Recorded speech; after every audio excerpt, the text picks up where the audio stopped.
네, 시청자 여러분 안녕하십니까? 파이널샷 진행을 맡은 최효은, 고은별입니다. 네, 오늘 우리 증시 양시장 현재 하락세로 거래가 되고 있습니다. 특히나 오늘 시장은 수급이 참 좋지 않은데요. 코스피 내에서 외국인 투자자들은 2,700억 원 넘게 던지고 있고 코스닥 내에서도 역시나 마찬가지로 외국인과 기관 투자자들 합쳐서 700억 원 가깝게 매도 흐름 나타내고 있습니다. 결국 오늘 시장에서는 수급이 전체적으로 부담을 주고 있는 상황입니다. 네, 맞습니다. 외국인의 수급 이탈은 현물뿐만 아니라 선물에서 지속되고 있고요. 특히나 코스닥에서 기관이 무려 12거래일 연속 이탈하고 있다는 점도 좀 부담스러운 상황인데요. 역시나 시장은 일부 섹터로만 매기세가 강하게 실리면서 가는 종목만 가는 그런 차별화 장세가 연일 이어지고 있습니다. 그렇다면 오늘 이 같은 시장 속에서 우리는 또 어떠한 시그널을 체크해 봐야 될까요? 최은 앵커와 알아보시죠. 네, 먼저 오늘은요. 금 가격과 관련된 이야기 먼저 해보고 가도록 하겠습니다. 금의 가격이 간밤에 사상 최고치를 경신했습니다. 보시다시피 시간의 거래에서도 계속해서 오르면서 금 가격은 1온즈당 2,481달러 선을 돌파한 상황입니다. 금 선물 가격이 이렇게 역대 최고치를 경신을 한 건데 이달 들어서만 벌써 6% 이상 상승 흐름을 나타낸 상황입니다. 지난해 12월에 고점을 경신한 이후로 금의 가격은 연이어서 계속해서 사상 최고치를 경신하고 있는 상황인데요. 이유는 두 가지로 좀 정리를 해볼 수 있을 것 같습니다. 먼저 금리 인하에 대한 기대감 때문입니다. 인플레이션이 완화되면서 금리를 인하할 수 있다라는 기대감이 그 어느 때보다도 강력하게 나오고 있습니다. 이 때문일까요? 금 가격도 상승 흐름을 보이고 있지만 오늘 우리 시장에서 달러에 대한 원화의 환율은 1,380원대를 하회하기도 했습니다. 지난 6월의 CPI 지표가 지난주에 나왔는데 전년 동월 대비해서 3% 상승 흐름을 보였습니다. 시장의 예상치보다도 하회한 수준이었는데요. 특히나 연준의 9월 기준금리 인하가 확실시되고 있습니다. CME 페드워치 툴은 9월의 금리 인하 확률을 100%대로 집계하기도 했습니다. 트럼프 전 대통령이 9월에 금리 인하를 하면 안 된다라고 계속해서 주장을 하고 있음에도 불구하고 어쨌든 간에 시장에서는 9월에 금리 인하를 할 것이다라는 기대감을 아주 강력하게 가지고 있는 상황입니다. 그리고 두 번째로는요, 정치적인 리스크가 올라가고 있기 때문에 안전자산과 같은 금과 은에 대한 수요가 이전보다 더 올라가고 있습니다. 트럼프 전 대통령의 재선 가능성은 계속해서 높아지고 있습니다. 그렇게 되면은 미국과 중국 간의 갈등이 이전보다 더 악화될 것이다라는 우려감이 나오고 있고요. 이에 따라서 높은 가격에도 불구하고 금 매입이 이전보다 늘어날 수 있다라는 시장의 기대감 나오고 있습니다. 그렇다면 금은 어느 정도에서 매수하는 게 적절할까요? 함께 만나보시죠. 상상인 증권 측에서는 온스당 만약에 금의 가격이 2,300달러 선을 하회한다면은 주저없이 분할 매수가 가능한 구간이다라는 투자 의견을 제시하기도 했습니다. 다만 지금은 좀 사기에는 높습니다. 현재는 온스당 2,400달러 선을 넘어선 상황이기 때문입니다. 상상인 증권 측에서는 계속해서 금의 가격이 올라갈 것이다라는 전망들을 내놓고 있고요. 블룸버그도 역시나 마찬가지로 금의 가격이 이번 해에는 연이어서 상승 흐름을 보일 것이다라는 전망을 하고 있기도 합니다. 그리고 무엇보다 중국의 중앙은행 측에서 금을 매수하는 그 강도가 이전보다 더 강해졌습니다. 월 평균 금의 가격은요, 중국의 중앙은행이 금을 매입하는 그 수량과 함께 비례해서 올라가는 경향이 있는데 중국의 중앙은행의 금 매입이 이전보다 늘어나면서 금 가격이 이전보다 더 강력하게 탄력을 받을 것이다라는 기대감 나오고 있습니다. 일단 증권사에서는 금의 가격이 지금보다 더 올라갈 수 있는 그 이유를 세 가지로 정리를 했습니다. 먼저 첫 번째는 지정학적 불확실성이 크다는 겁니다. 전쟁이 계속되고 있고 여기에 더불어서 미국의 대선 리스크 그리고 유럽 측에서도 극우 물결이 계속되고 있기 때문에 정치적인 불확실성이 커지고 있다라는 의견 나오고 있고요. 그리고 9월에 금리 인하 가능성을 현재 시장에서는 100%대로 바라보고 있는데 여기서 11월에 미국의 대선이 끝나고 나면은 분명히 한 차례 더 금리 인하가 있을 것이다라는 기대감 나오고 있습니다. 이에 따라서 페드가 2024년에 금리를 약 2차례 인하할 수 있다라는 기대감 나오고 있고요. 더불어서 중앙은행과 소매 투자자의 꾸준한 매수세가 전망되고 있기 때문에 금의 가격은 지금보다 더 탄력을 받을 것이다라는 기대감 나오고 있습니다. 그렇다면 전문가들은 어떻게 보고 있을까요? 함께 만나보시죠. 레이 달리오는 금은 효과적인 분산 투자 수단이다라면서 일반적으로 지금은 너무 과소평가되어 있다라는 아주 긍정적인 투자 의견을 제시하기도 했습니다. 최적의 포트폴리오에는 약 10% 이상이 금으로 편입이 되어 있어야 된다라는 구체적인 숫자를 제시하기도 했고요. UBS 측에서는 심리적인 지지선인 2,400달러 선 위에 위치해 있기 때문에 앞으로 상방이 더 열려 있다라는 투자 의견을 제시하기도 했습니다. 그리고 지금 가격이 좀 높긴 하지만은 금의 노출도를 더 늘릴 수 있는 여지도 있다라고 긍정적인 투자 의견을 그대로 유지하기도 했고요. 프랑스의 나티시스 은행 측에서는 금 가격이 온스당 2,300달러 이상 현재 기록한 상황이고 이것이 뉴노멀이 된다고 하더라도 놀라운 일은 아닐 것이다라는 의견을 제시하기도 했습니다. 대체적으로 많은 외국계 증권사에서는 금의 가격이 지금보다 더 탄력을 받을 것이다라는 전망들을 내놓고 있는 상황이고요. 금 가격, 현물, 선물 모두 다 현재 상승 탄력을 타고 있는 상황입니다. 계속해서 금 가격, 은 가격은 체크해 보실 필요가 있을 것 같습니다. 이어서 다음 시그널 고은별 앵커와 함께 만나보시죠.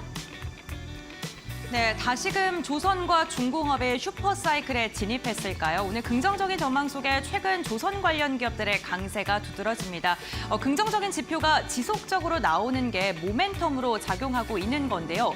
우선 신조선 시장의 양대 지표와 양도 가격 지표가 굉장히 좋게 나오고 있는 상황입니다. 사실 올해 초만 해도 조선 업종에 대해서 2021년부터 23년까지 너무나도 발주가 많이 나왔기 때문에 24년에는 한 걸음 쉬어갈 것이다라는 분석도 제기됐습니다. 하지만 막상 2024년 상반기가 지나고 나니 수주가 정말 많이 밀려 들어오고 있습니다. 2023년 상반기와 동일한 수준의 수주 물량을 좀 확보한 것으로 알려져 있고요. 지금 조선업 같은 경우에는 매년 초만 되면 수주가 직전 연도에 너무 많이 들어와서 감소할 것이다라는 이야기가 제기되지만 중반기가 넘어갈수록 그만큼의 수주량을 달성하면서 슈퍼사이클에 대한 기대감이 다시금 도래하고 있는 겁니다.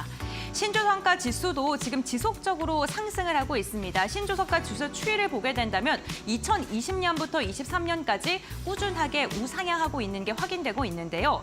역사적 고점이 2008년 9월 5일이었습니다. 그것과 비교했을 때 3.8포인트밖에 차이가 나지 않습니다. 2008년 같은 경우에는 조선업의 두 번째 슈퍼사이클로 꼽히고 있는 기간이기도 합니다. 지속적으로 상승 추세를 이어가면서 신조선가 상승과 함께 조선 업종에 이제는 벼뜰날만 남았다라는 긍정적인 전망이 나오고 있는 상황인데요. 국가별 수주 점유율을 보게 됐을 때 일본 같은 경우는 올해 상반기 3%밖에 차지하지 않고 있고요. 중국 같은 경우에는 꾸준하게 점유율이 상승하고 있는 상황입니다. 우리나라는 상반기 24%의 점유율을 기록하고 있는데요. 여기서 주목할 점은 중국이 점유율 자체는 많지만 가격적으로 봤을 때 적게 팔고 마진율이 높은 걸 파는 고부가 가치 제품은 우리나라의 판매율이 훨씬 더 높다는 것을 확인해 볼 수 있습니다. 이와 함께 강달러 기조가 지속되고 있고 미중 갈등이 이어진다면 우리나라 기업들이 반사이익을 얻을 수 있을 것이다라는 코멘트까지 이어지면서 조선업과 중공업주들은 지금 지속적으로 우상향 곡선을 그리고 있는데요. 다음 장 함께 확인해 보겠습니다. 이와 함께 세계적인 분위기 자체도 조선업에 긍정적입니다. 특히나 우리나라가 강점을 갖고 있는 친환경 선박이 앞으로 더 잘 나갈 것이다라는 전망이 나오고 있는데요. 우리나라가 확실한 수주 컬러를 갖고 있습니다. 올해 첫 수주 대형사를 보니까 모두 다 LPG선을 수주한 것을 시작으로 수주 행렬을 이어가고 있는 것으로 알려졌는데요. 2050년까지 탄소 배출량을 0으로 줄여야 하기 때문에 앞으로 우리나라의 친환경 선박의 모멘텀은 더욱더 이어질 것이라는 긍정적인 전망이 나오고 있습니다. 대형 컨테이너선의 발주도 다시금 돌아왔습니다. 사실 컨테이너선은 큰 기술력을 필요하지 않기 때문에 중국이 더 많이 판매하고 있습니다. 다만 최근에 국내에서도 대형 컨테이너선에 대한 계약 체결 소식이 연이어 이어지면서 이로 인한 점유율 상승도 이어지고 있는 상황입니다. 조선주 안에서도 친환경 엔진을 선점하기 위한 경쟁도 점점 더 가속화되고 있는데요. LPG 이중 연료 시장을 선점하기 위한 각 기업들의 노력이 지금 지속적으로 이어지고 있는 상황입니다. 그런데 이 조선 업종 가는 기업만 잘 갑니다. 메이저만 살아나고 있는 추세가 이어지고 있는데요. 수주를 얻는 기업들만 수주를 얻는 그러한 이야기가 지금 지속적으로 나오고 있습니다. 올해 조선 3사의 수주 목표량과 수주 달성기 실적을 보게 된다면요. HD 현대중공업 같은 경우는 최근에 유럽 선사와의 계약 체결 소식이 전해지면서 올해 목표율을 120%를 달성했다라는 소식까지 좀 전해지고 있고요.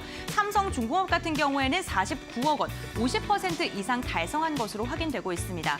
하나오션 같은 경우에도 상반기 실적 60억 원대로 추정이 되면서 조선 3사에 대한 목표 주가와 증권가의 전망은 긍정적인 방향으로 이어가고 있습니다. 그럼 증권가들은 어떻게 예측하고 있을까요? 다음 장 확인해 보겠습니다. 우선 HD현대중공업 수주 소식 연이어 이어지고 있는 기업이죠. 무려 5곳에서 이번 달에 목표 주가 상향 리포트를 내놓았고요. 삼성중공업도 4곳에서 목표 주가를 상향 조정했습니다. 하나엔진 같은 경우에는 어닝 서프라이즈를 기록할 것이다라는 하나투자증권의 긍정적인 코멘트가 있을 만큼 3대 조선사는 앞으로의 방향성에 대해서 장밋빛 전망이 유력합니다.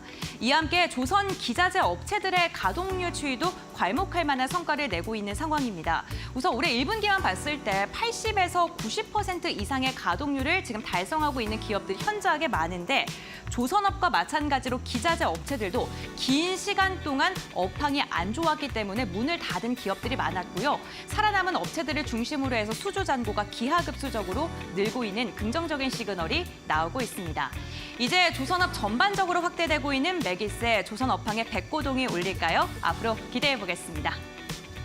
네, 오늘도 저희와 함께 하시면서 현명한 마감 전략 챙겨가시길 바랍니다. 파이널샷 지금 출발합니다.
원포인트 마감 전략으로 시작을 알리겠습니다. 이데일리온의 윤한식 파트너와 함께 마감 전략 알아보겠습니다.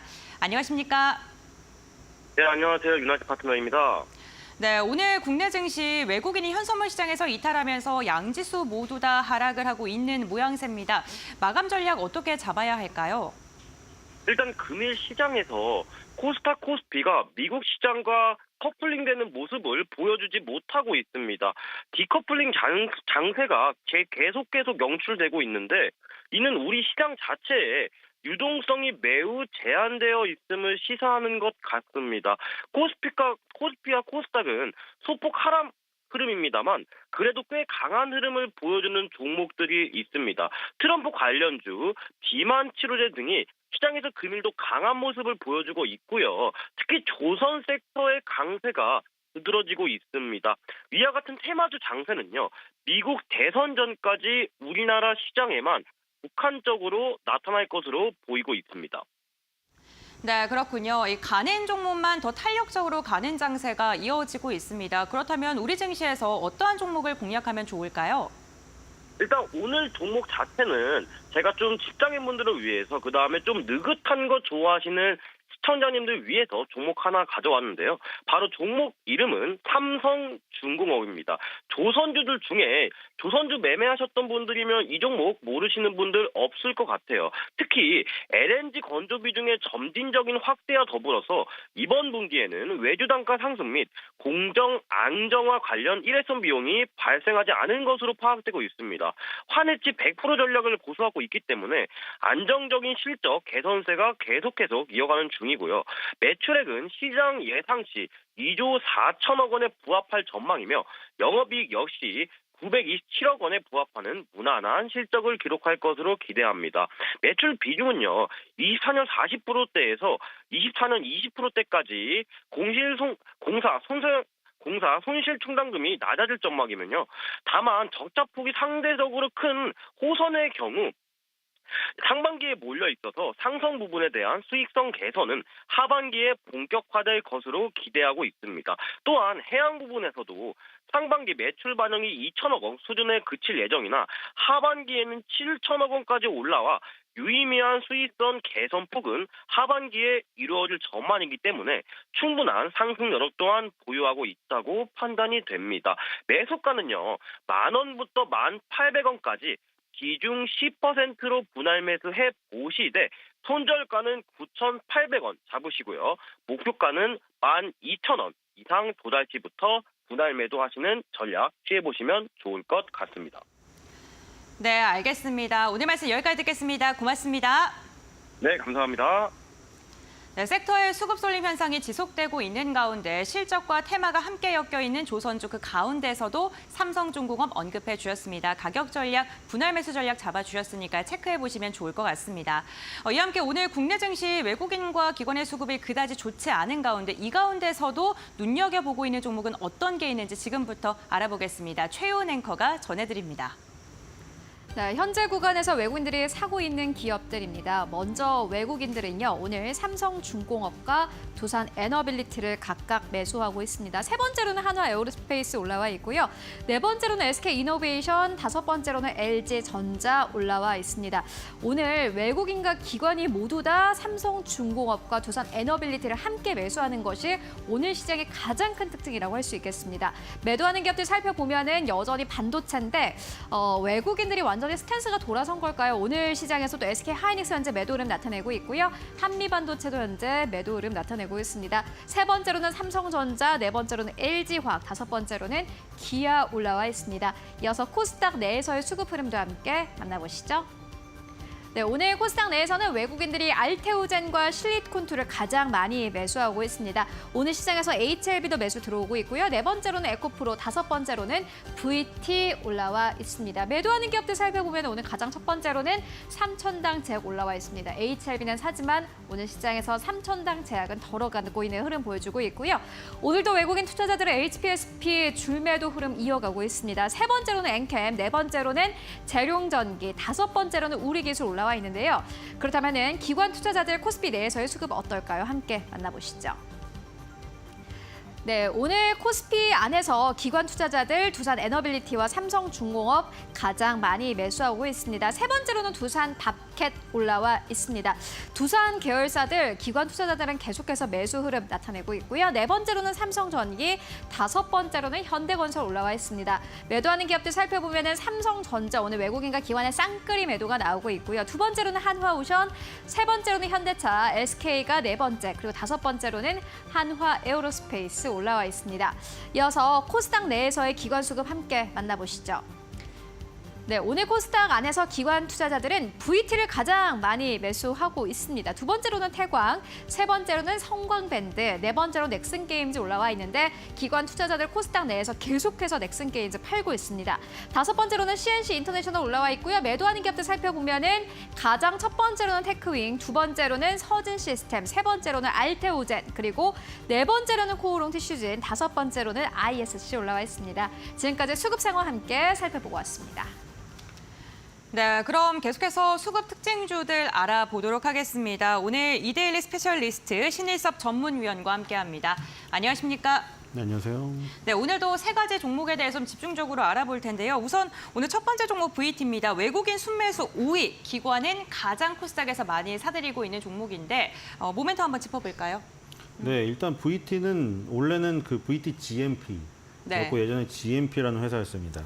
원래 그 라미네이트를 하던 업체인데 지금은 완전 변신을 했죠.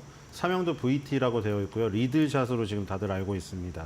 그리고 이 모르시는 분들도 있을 텐데 중간에 엔터테인먼트 회사를 하나 인수했죠. 우리가 뭐 3사 엔터테인먼트는 아니고 여자 아이들. 이게 여자 아이들인데 이게 아이들이 항상 가로쳐져 있더라고요.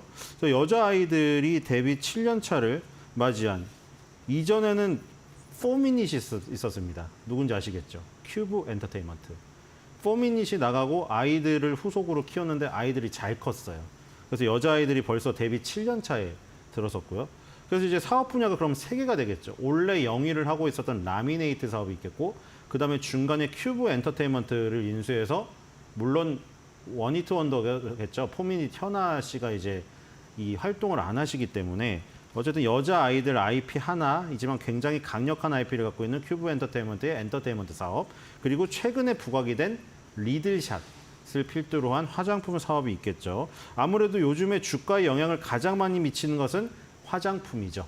뭐 여기서 라미네이팅이 조금 살아나고 큐브 엔터테인먼트가 지금 뭐 여자아이들의 활약이 계속되고 밀리언셀러를 3연속 음반 기록을 했다. 물론 그것도 영향을 미쳤겠지만 지금 VT를 비롯하여 아이패밀리 SC, 뭐 실리콘투, 코스메카 코리아, CNC 인터내셔널 오늘도 같이 동반 상승하고 있잖아요. 그것의 공통점을 찾아보면 화장품이죠.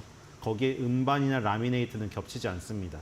실리콘투도 뭐 음반 그 K-팝을 그 기점으로 해가지고 거기서 홍보를 해주긴 하지만 어쨌든 화장품의 모멘텀이 큰 것이 팩트다. 그렇게 보시면 될 것 같고요. 그 다음에 일본 시장에서 지금 굉장히 반응이 좋습니다. 큐텐, 라큐텐, 아마존 재팬, 조조타운 온라인 플랫폼을 포함해서 무려 3,000개 지금 플랫폼에 입점을 해서 자리를 잡았다고 하네요. 아이패밀리 SC도 로맨이란 브랜드로 로손 편의점을 공략해서 일본의 젠지 세대들, MZ 세대들 굉장히 그 반응이 좋다고 하던데, 역시나 우리가 중국 향을 벗어나 일본 향으로 틀었던 이 기업들이 굉장히 큰 성공을 거두었고, 그 다음에 리들샷은 또 우리나라에서 플랫폼은 다이소 쪽에서 굉장히 강하죠. 다이소에서 파우치 형태로 파는 것이 지금 다 동이 나서 인터넷에 지금 다이소 무슨 지점에 물량 풀렸습니다. 그 얘기 나오면 우르르 몰려가고 또 다 품절이 되는 이런 사태의 바로 주인공이죠. 리들샷이 처음에는 거부감이 많았습니다. 왜냐면 이게 따끔따끔거리고 모공 크기의 4분의 1로 모공 안에다가 넣는 거라 바르는 디바이스라는 어떤 지금 타이틀을 갖게 됐거든요. 그러니까 우리가 홈 뷰티 기기를 홈 디바이스로 피부과 안 가고 집에서 하는 거. 근데 그거는 문질러서 뭐가 따끔거리고 이러진 않죠. 근데 이거는 이제 디바이스를 발라버린다. 어떻게 보면은 말만 들으면 좀 잔인하죠. 디바이스를 그 큰 우리 손에 쥐는 거를 넣는다고요? 그러니까 그거 넣으려면 얼마나 작아야겠어요. 그게 이제 50에서 1300까지 지금 나와 있습니다. 50이 가장 약한 거고 1300은 아주 세요. 1300을 너무 연이틀 계속 사용하면 피부에 무리가 가십니다. 강하고 효과가 빠른 거를 좋아하시는 분들은 1300짜리를 쓰는데 하루에 이걸 막 여러 번 하거나 연 3일 연속 이렇게 해버리면 피부가 상해요. 그러니까 적절한 어떤 용법이나 이런 것들이 인터넷에 공유가 다 되고 있어요. 그거 참조하시면 되고. 네. 그리고 아까 말한 여자 아이돌 데뷔 7년 차. 요게 조금 문제가 될 수가 있는데 여자 아이돌이 지금 흥행을 굉장히 했거든요. 근데 7년 차라는 게 문제예요. 우리나라 가수 남자 아이돌, 여자 아이돌 공통된 문제는 7년 차고 비공통된 문제는 뭐 음주, 마약, 연애 이런 게 있겠죠. 근데 여자 아이들 입장에서는 군대는 없으니까 남자 아이들보다 그건 하나 난데 지금 7년 차가 항상 고비거든요. 블랙핑크도 그랬고 소녀시대도 그랬고 포미닛도 그랬고 7년 차에 왜 그러냐면 그 계약기 7년 차 넘어설 때 재계약을 하게 되어 있어요. 그래서 혹시 다른 기획사로 갈 우려가 있습니다. 혹은 활동을 그만둘 우려가 있어요. 데뷔 7년 차면 나이가 이제 꽤 성숙 나이로 접어들게 되기 때문에 연기자나 영화배우로 빠질 가능성이 있거든요. 아니면 아예 은퇴를 버리거나. 그렇죠? 우리가 원더걸스에서도 다 봤잖아요. 결혼을 해버리거나 연기자로 가거나 다 뿔뿔이 흩어지는 결과들. 그게 대부분 7년 차에 나타납니다. 재계약을 앞두고. 그런 부분이 있고요. 어쨌든 지금 뭐 리드샷을 기점으로 이 일본이 굉장히 강력하게 나가고 있고 지금은 이제 미국을 간답니다. 아마존을 시작으로 해서 미국 진출을 지금 노리고 있기 때문에 만약에 리드샷이 미국에서 터진다면은 7년 차 뭐 여기 뭐 잘못 계약이 이루어지더라도 뭐 핀트가 어그러지더라도 이게 워낙 강한 모멘텀이기 때문에 더 갈 수도 있지 않을까 이런 생각이 듭니다. 네, 알겠습니다. 오늘 첫 번째 종목으로는 VT에 대한 모멘텀 언급을 해주셨습니다. 화장품 음반기획 그리고 라미네이트 사업에 대한 이야기 해주셨는데 역시나 화장품 관련 기업으로 강하게 엮여있기 때문에 관련 모멘텀 받게 되면 앞으로 추가 상승 여력이 있다라고 이야기해 주셨고 두 번째 종목은 세아제강 지주입니다. 이 종목 같은 경우에는 해상 풍력 관련주로도 좀 엮여있는 기업인데 수급이 기관이 5월 말부터 계속 들어오고 있네요. 네, 이게 뭐 네. 소리 소문 없이 꾸준하게 계단식으로 오르고 있는 종목이고요. 세아제강 지주니까 지주회사겠죠? 네. 세아제강하고 세아제강 지주 이렇게 두 기업이 있고 세아베스텔도 있고 있는데 강자가 많이 들어가는 걸 봐서 철강, 비철금속 이런 거를 만드는 걸 알 수가 있겠죠. 그러니까 그 계열사에서 철강, 비철금속 원재료를 만들기 때문에 원재료 수급에 문제 없이 혹은 가격 변동을 컨트롤할 수 있는 가운데 그 재료로 뭔가를 만드는데 해상풍력과 연관되어 있다고 하니 우리가 해상풍력에 뭐 예를 들어 블레이드, 날개라던가 엔진에 해당되는 터빈 이런 거는 우리나라의 강점이 아니거든요. 우리나라의 강점이 있는 거는 그 깃대, 대, 기둥, 그다음에 그 기둥을 받치는 하부 구조물 거기에 강점이 있어요. 예전에 삼강 MNT라는 종목도 있었고요. 지금 요 그 날개랑 터빈을 뺀 나머지 우리 수수깡으로 어렸을 때 그 바람개비 만들어 봤잖아요. 바람개비를 빼고 기둥부터 밑에 덩어리까지 요거를 이제 우리나라에서 이제 점유율을 많이 가져가고 있는 부분이라고 보시면 될 것 같고요. 세아제강 지주는 하부 구조물의 강점이 있습니다. 그 중에 이제 뭐 재킷이 있고 모노파일 있고 트라이포트가 있고 뭐 여러 가지가 있는데 이게 가까운 바다부터 얘기를 하는 거예요. 가까운 바다는 땅이 좀 얕을 거 아닙니까? 깊은 바다로 가면 땅이 이렇게 내려가겠죠. 그러니까 수심이 깊어지는 거죠. 그러니까 거기서 이제 재킷, 뭐 모노파일, 트라이포트 깊으면 깊을수록 더 다른 형태의 구조물을 세워야 되고요. 아주 더 멀리 가버리면은 이제 그것조차 땅에 닿지 않겠죠. 그거는 이제 부유식 해상풍력으로 가는 겁니다. 아주 먼 바다는 그냥 해파리처럼 둥둥 뛰어나야 되는 거죠. 그러니까 이 지금 해상풍력 쪽에서 지금 모노파일 이게 주력 아이템이고요. 유럽에서 신재생 에너지 프로젝트가 본격적으로 지금 되는데 주로 영국으로 갑니다. 왜냐하면 영국이 섬나라기 때문에 여기에 바람과 바다의 자원이 풍부해요. 그러니까 여기서 해상풍력이 굉장히 많이 일어나기 좋은 곳입니다. 지금 하반기에 영국 북동부 지역, 정확히는 티스웍스라는 지역의 세아윈드, 세아제강지주의 자회사인데 여기 지금 유럽에서 요 해상풍력 이 프로젝트를 진행하는 법인으로 따로 세운 거예요. 그래서 지금 세아윈드의 티스웍스 공장이 만약에 지금 현재 뭐 2026년 정도부터 가동된다고 지금 예상이 되고 있는데 그러면 연간 100개에서 200개 아까 그 모노파일 하부 구조물을 뽑아낼 수 있다고 합니다. 그런데 공장이 2026년에 가동이 된다고 했잖아요. 그러니까 아직 지어지지도 않았고 지금 짓고 있어요. 근데 짓고 있는데 그 와중에 이미 물량을 수주했다는 게 대단한 거거든요. 그러니까 그건 무엇을 반증하냐면은 영국이 이제 아까 자원은 천연 자원이 풍부하다고 했잖아요. 그래서 해상 풍력을 하고 싶은데 아까 말한 대로 블레이드라던가 지금 터빈은 다 그 외국 회사가 강점이 있어요. 오스테드라던가 베스타스라던가 덴마크 이런 회사 덴마크 회사들이. 근데 요 밑에 하부 구조물을 하는 회사가 없는 거예요. 그러다 보니까 공장을 짓지도 않았는데 영국에서 발주를 낸 거예요, 여기서. 그러니까 지금 딴 게 뭐냐면 22년에 벌써 땄거든요. 혼시라고 혼시 SEA 이거 바다 이름이에요. 혼바다 3. 그러니까 혼시가 1, 2, 3이 있는데 3구역의 프로젝트를 따냈어요. 그래서 혼시 지역, 혼시 3 지역에만 300개의 해상풍력 터빈을 설치할 예정인데 여기서 모노파일을 20%에서 30% 정도. 그러니까 뭐 한 30%면은 최대치로 따졌을 때 한 190기에 해당되는 그 기기의 밑에 하부 구조물인 모노파일을 수주를 따냈다. 그 다음에 스웨덴 국영 전력회사 바텐폴이 또 발주한 게 있거든요. 노폭 뱅가드라고. 여러분이 아시는 그 뱅가드입니다. 바로 그 자산운용사. 거기서 프로젝트를 하고 있는데 XX 라지 제일 큰 거예요. 모노파일 하부 구조물. 왜냐면 이게 워낙에 터빈이 대형이기 때문에. 그러니까 아까 수습강 얘기를 했지만 바람개비가 작으면 기둥도 작고 그렇죠? 밑에 받침대도 작을 거 아니에요. 우리 유치원 때 해봤잖아요. 근데 바람개비가 이만해요. 그러면 기둥도 굵어야 되고 밑에 하부 구조물도 커야겠죠. 그러니까 이건 터빈 자체가 블레이드가 엄청 큰 거예요. 날개가 클수록 돌아가는 회전력이 크니까 많은 발전 용량이 되겠죠.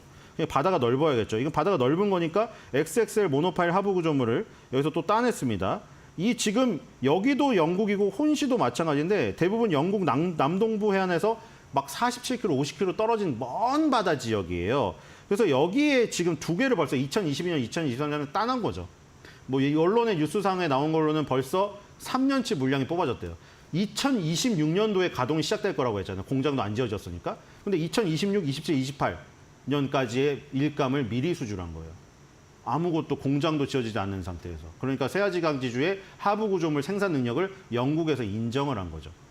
그러니까 지금 세아지강지주는 해상풍력 쪽의 모멘텀이 굉장히 강력하게 발휘되고 있다고 보시면 될 것 같습니다. 네, 알겠습니다. 세아제강 지주 두 번째 종목으로 픽해 주셨는데 5월 30일부터 단 하루를 제외하고 기관의 매수세가 꾸준하게 들어오고 있고요. 해상풍력에 대한 강점을 갖고 있는 기업이다라고 평가해 주셨습니다. 마지막 종목 중앙첨단 소재 알아보겠습니다. 투자 포인트 어떤 게 있을까요? 네, 뭐 2차 전지가 무너지고 오늘은 이제 반도체까지 무너져서 좀 네. 우리나라를 배전반이 이끌어간다고 해서 배터리 전기차 반도체잖아요. 근데 그 축이 좀 무너지니까 사실 뭐 반도체 빼고 지금 화장품이 움직이고 뭐 이런 것이 움직이고 있지만 좀 영향력이 작아서 지수가 좋지가 않잖아요. 근데 이제 2차 전지가 무너지고 났어요. 2차 전지가 무너졌다는 게 이제 에코프로 비행과 에코프로가 원래 쌍두마차로 굉장히 가다가 지금 간격이 벌어졌잖아요. 그 사이에 알테오젠이 끼어 들어오면서 바이오가 득세했죠. 근데 그 뒤로도 유일하게 굉장히 강하게 갔던 종목이 있죠. 엔캠이라는 종목. 다들 그 기세를 이해하실 거예요. 에코프로 BM 그리고 뭐 그 포스코 퓨처엠이든 LG 에너지 솔루션 이런 것들 양극재 업체, 배터리 완성 업체들이 다 무너질 때 엔캠이라는 전해액 회사가 그렇죠? 우리 원래 잘 갈 때 보면 양극재 위주로 갔잖아요. 양극재, 음극재, 그다음에 전해질, 전해액, 그다음에 그 사이에 있는 분리막. 이렇게 해서 양극재가 그 배터리 원가비 중에 가장 많이 차지하니까 시가총액도 가장 크고 선두로 갔었어요. 그래서 이게 양극재 업체가 주저앉은 상황에서 전해액, 전해질 업체가 갈 수 있을까 했는데 엔캠이 갔습니다. 그리고 이제 엔캠하고 연관된 회사가 중앙첨단소재예요. 왜냐하면 중앙첨단소재랑 엔캠하고 합작법인 EDL을 만들었는데 이 EDL 지분을 중앙첨단소재가 50% 소유하는 이런 관계입니다. 그럼 EDL은 그럼 뭘 하는 회사냐? 최근에 EDL하고 엔캠 아메리카, 엔캠의 미국 법인이죠. 미국 현지의 리튬이온 사업을 위한 합작법인 설립 추진한다는 소식이 나왔습니다. 리튬이온은 또 뭐냐? 아까 전에 배터리 전체로 따졌을 때는 양극재 매출 원가 비중이 제일 높고 그다음에 음극재, 전해액, 그다음 분리막 이런 순위였잖아요. 그래서 이제 그 기업 밸류체인의 순서대로 또 주가도 이렇게 시가총액 형성되기도 했었고 그럼 이제 전해액만 따로 빼서 봤을 때 전해액이 바다죠. 거기서 플러스 마이너스가 헤엄쳐서 왔다 갔다 하는 거잖아요. 그 바다만 따로 떼서 봤을 때는 리튬염이라는 부분이 한 15% 차지합니다. 그러니까 리튬염이라는 부분이 15% 차지하는 부분인데 그 리튬염만 따로 뽑아내기 위해서 중앙첨단 소재랑 이 엔캠이 합작법인으로 만든 EDL 이 회사가 아메리카에서 이제 리튬이온 사업을 하겠다는 거죠. 그리고 그 전에 EDL은 이미 우리나라에서 생산 공장을 먼저 확보하기 시작했어요. 지금 미국 법인은 이제 합작법인을 설립 추진하고 뭐 공장을 엔캠 공장 옆에 리튬이온 공장을 따로 세운다. 뭐 요 소식까지 나왔던 거고 이미 EDL이 우리나라의 새만금에 2026년 말에 완공되는 이 5만 톤짜리 규모 리튬이온 생산 능력을 갖춘 요 공장을 짓는 요게 지금 들어가 있거든요. 그래서 지금 EDL이 결국에는 엔캠하고 중앙첨단소재가 같이 만든 회사잖아요. 이 합작법인이 노리는 건 결국 그거예요. 새만금 우리나라의 리튬이온 공장을 일단 확보해서 전초기지로 삼고 그다음에 지금 미국이 지금 그쪽 사업이 굉장히 커지니까 전기차다 뭐다 해서 미국의 엔캠 공장 옆에 EDL의 리튬이온 공장을 세워서 새만금 전초기지의 두 번째로 이 미국 앞서가는 기지, 전방 기지로 삼는 요 그림을 지금 꿈꾸고 있거든요. 그래서 중앙첨단 소재가 EDL의 지분을 반을 갖고 있기 때문에 이런 엔캠, EDM 그리고 엔캠 아메리카가 펼치는 이 사업 이런 것에 이제 그 어떤 로드맵을 따라서 지금 주가가 급등을 하고 있다 이렇게 보시면 될 것 같습니다. 네, 알겠습니다. 세 번째 종목으로는 중앙첨단 소재에 대한 모멘텀 말씀해 주셨는데요. 2차 전지 관련 기업들 오늘도 힘을 내지 못하고 있는 가운데 중앙첨단 소재 같은 경우 장중 21%까지 급등했고 지금도 두 자릿대 상승력 이어가고 있습니다. 기관의 매수세가 최근 꾸준하게 들어왔다는 점 체크해 보시면 좋을 것 같습니다. 오늘 이렇게 수급과 관련된 이야기 나눠봤는데 오늘 말씀은 여기까지 듣겠습니다. 고맙습니다.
네, 시장의 전반적인 상황 함께 이야기 나눠보고 가도록 하겠습니다. 오늘 양시장은 좀 낙폭이 커지는 상황입니다. 코스닥은 1% 가깝게, 그리고 코스피 같은 경우에는 이제 2,900선 가나했는데 오늘 다시 한번 약간 미끄러지면서 2,848선에서 거래가 되고 있습니다.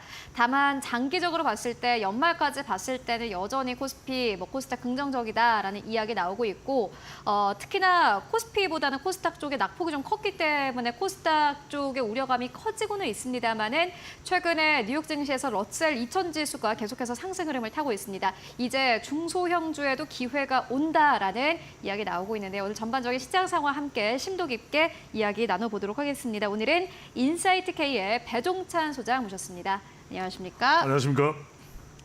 네, 최근 들어서 우리 시장에서 외국인들 매수세가 네. 계속해서 유입이 되고 있습니다. 오늘은 좀 팔고 나가고는 있지만은 그 전반적 흐름을 봤을 때는 외국인 수급이 굉장히 좋은 것 같아요. 어떻게 보고 계십니까? 그렇죠. 일단은 우리가 이제 좀 구조적인 스트럭처 분석을 좀 해볼 필요가 있을 것 네. 같고요. 또 최근에 미국의 정치 경제 상황, 또 글로벌 상황 이런 부분들을 좀 두루두루 보실 필요가 있을 것 같아요. 우선은 이제 이 금리가 인하되느냐라는 부분이 중요할 텐데 네. 그 인하될 가능성이 높아질 것 같아요. 그렇죠. 뭐 그런 여러 가지 지표들이 있습니다. 일단은 판매 관리자 지수나 이런 것들도 이제 중요한 또 기준이 될 수가 그렇죠. 있겠고 예. 또 하나는 미국 경제가 이제는 조금 더 소비를 촉진하는 것이 필요할 수도 있다. 이렇게 이제 또 판단될 수도 있을 것 같고요. 경제적으로는 또 시장상으로 봤을 때 또 하나 중요한 게 이제 정치적인 부분을 안 볼 수가 없어요. 그렇죠. 왜냐하면 아무리 이제는 시스템적으로 잘 돼 있는 미국이라 하더라도 어떤 지도자가 오느냐, 어떤 돌발 변수가 정치적으로 발생을 하느냐에 따라서 미치는 그 영향은 또 무시할 수가 없습니다. 바로 지난 토요일이었죠. 미국 시간으로는 또 우리 시간으로는 일요일 아침이었습니다. 그건 누가 예상을 했겠습니까? 트럼프 후보의 총격 사건. 이건 뭐 예상도 못했던 그렇죠. 일이고 예. 그것이 단순한 기 부분의 기 부위의 찰과상이 아니라 만약에 전직 대통령이 뭐 서거하는 상황이 됐다면 어떻게 됐을지. 그러니까 아무도 우리가 상황 자체를 짐작할 수는 없는데 자 어쨌거나 간에 중요한 건 이렇습니다. 트럼프 공화당 후보 전 대통령이 이제 별을 달았다. 그 이야기는 바이든 대통령은 아이고고 이렇게 되는 거예요. 네. 그러니까 말하자면 이제는 한때는 정말 대단한 대통령이었습니다. 지금 뭐 제가 경제방송 와서 아재 개그 할 건 아닙니다만 바위든 대통령이었다. 자제하겠습니다. 네. 그 정도로 이제 미국에서의 정치 이력은 어마어마한 사람이에요. 상원 부터 하원부터 시작을 해서 정말 30여 년 이상을 지금 미국 정계에 몸을 담고 있는 노정객이 바이든 대통령인데 바이든 대통령도 건강은 어쩔 수가 없는 거거든요. 맞아요. 그러다 보니까 뭔가 변화를 깨야 됩니다. 이제는 후보 교체설에 대해서는 손살을 치고 있어요. 그럼 만약에 바이든으로 간다고 할 경우에는 뭔가 경제적인 변화도 가져와야 됩니다. 미국 경제가 나쁜 건 아니지만 그럼 그 변화는 뭐냐? 금리 인하다. 그렇게 본다면 적어도 대선이 11월이기 때문에 10월이면 너무 임박하잖아요. 그러니까 오히려 9월설도 나오고 있는 이유가 이제 그런 이유입니다. 그죠. 그러다 보니까 금리가 인하되고 이러면은 좀 더 투자 환경이 여건이 활성화될 것이다. 이런 부분들이 이제 이야기도 될 수 있고 그런 것들이 이제 외국인 투자자들이 봤을 때 한국 증시가 펀더멘털적으로 그렇게 나쁘지 않고 그렇죠. 우리가 그죠. 그런 상황에서 뭐 IT나 AI 반도체나 그렇게 봤을 때 지금 상반기 외국인의 상장 주식 순매수 규모가 무려 23조예요. 이것도 상당한 큰 폭의 투자가 이런 매수세가 들어와 있다 이렇게 볼 수 있어요. 그 대체적인 건데 여러분들 이 흐름을 잘 보셔야 됩니다. 일종의 이게 스몰 데이터일지 빅 데이터일지는 여러분들의 기준에 맡기겠습니다만 삼성전자나 삼성바이오로직스나 삼성전지나 현대 롯데 뭔가 좀 믿음직한 쪽에 더 많은 선택과 집중 현상이 일어나고 네. 있다. 이 점은 여러분들이 또 투자에 있어서 외국인 투자를 사실 기관이에요, 외국인이. 그렇다면 이 외국인 투자의 수급 상황을 좀 참고를 한다면 여러분들이 대기업 중에서도 좀 더 믿음직하고 성장 가능성이 또 열려 있는 그런 쪽에 외국인들도 눈이 가 있다. 이런 부분을 좀 여러분들이 확인하실 필요가 있을 것 같아요. 네, 구조적으로 봤을 때 아무래도 이제 미국 측에서는 금리 인하를 할 수밖에 없는 상황입니다. 페드워치 툴에서는 9월에 금리 인하 가능성을 거의 100%대까지 보고 있습니다. 그만큼 시장은 기대를 하고 있는 거고 외국인 투자자들이 한국에서 자금을 가지고 빠져나갈 이유가 없기 때문에 최근 들어서 특히나 그 매수세가 강해지고 있습니다. 관련된 기업들도 역시나 마찬가지로 최근에 상승 흐름을 타고 있는데요. 그 가운데서 사실 한국 증시가 이렇게 버틸 수 있는 것은 AI 반도체 때문이지 않을까 하는 생각 듭니다. 소장님 어떻게 보십니까? 그렇죠. 제가 이제 선집이라는 말씀드렸으면 너무 배종찬 소장의 이 분석이 많은 분들이 사이다 같다 말씀을 드리는데 네. 물론 제 분석도 참고를 하시고 많은 분들 참고를 하시는데 저는 이제 어디 쪽에 좀 제 분석도 선택과 집중을 하냐면 그러면 뭔가 좀 가능성이 있는 쪽이 어디냐. 그러니까 오히려 시장이 완전한 불확실성이 해소되지 않았을 때 역시 선집입니다. 선택과 집중. 그러니까 이렇게 말씀드리면 너무 뭐 야박할 수도 있습니다만 네. 안 될 종목들은 안 돼요, 계속. 그게 그렇더라고요. 그래서 중요한 것은 될 종목들 중에서 아직 내가 이거 왜 못 보고 있었지? 이런 부분들을 여러분들이 다시 한 번 더 시선을 돌려 봄직하다라는 말씀을 드릴 수밖에 없는 거고, 그렇다면 우리가 경쟁력을 가지고 있는 건 뭐 역시 반도체다. 그럼 반도체에서 더 선택을 하자. 그럼 AI다. AI 반도체 중에서도 온 디바이스까지도 더 좁힐 수 있는 거 아니겠습니까? 네. 그럼 HBM, 온 디바이스, 그러니까 여기에 계속해서 메모리가 필요할 수밖에 없기 때문에 마찬가지로 지금 엔비디아도 그렇고 AMD도 그렇고 계속해서 이런 진화는 해 나갈 수밖에 없는 것이거든요. 네. 블랙벨 이야기도 나오고요. 그러니까 모바일용 HBM으로, 그러니까 HBM인데 한 단계 더 나간다. 이제는 모바일이다. 이렇게 여러분들이 보신다면은 이게 고대역부 메모리 아니겠습니까? 그러니까 계속 이쪽으로는 성장할 수밖에 없다. 우리가 2차 전지 이야기할 때도 SSD를 이야기하는 것처럼 그렇죠. 메모리 저장 쪽으로. 그러니까 잘 될 수밖에 없는 종목과 기술은 계속해서 뭔가 시장이 만들어지고 성장의 여지가 생기는 겁니다. 그 부분을 여러분들이 더 눈여겨보실 텐데, 제가 이제 한미 반도체를 말씀드리는 이유는 요즘에는 그러면 어떤 이슈가 있냐? 결국 기판인데 결국 손재주입니다. 이 기판에 어떻게 하면 칩을 예리하게 갖다 붙이느냐? 그러면 결국 이건 뭐냐면 본드 이야기거든요. BONDR 또 DING.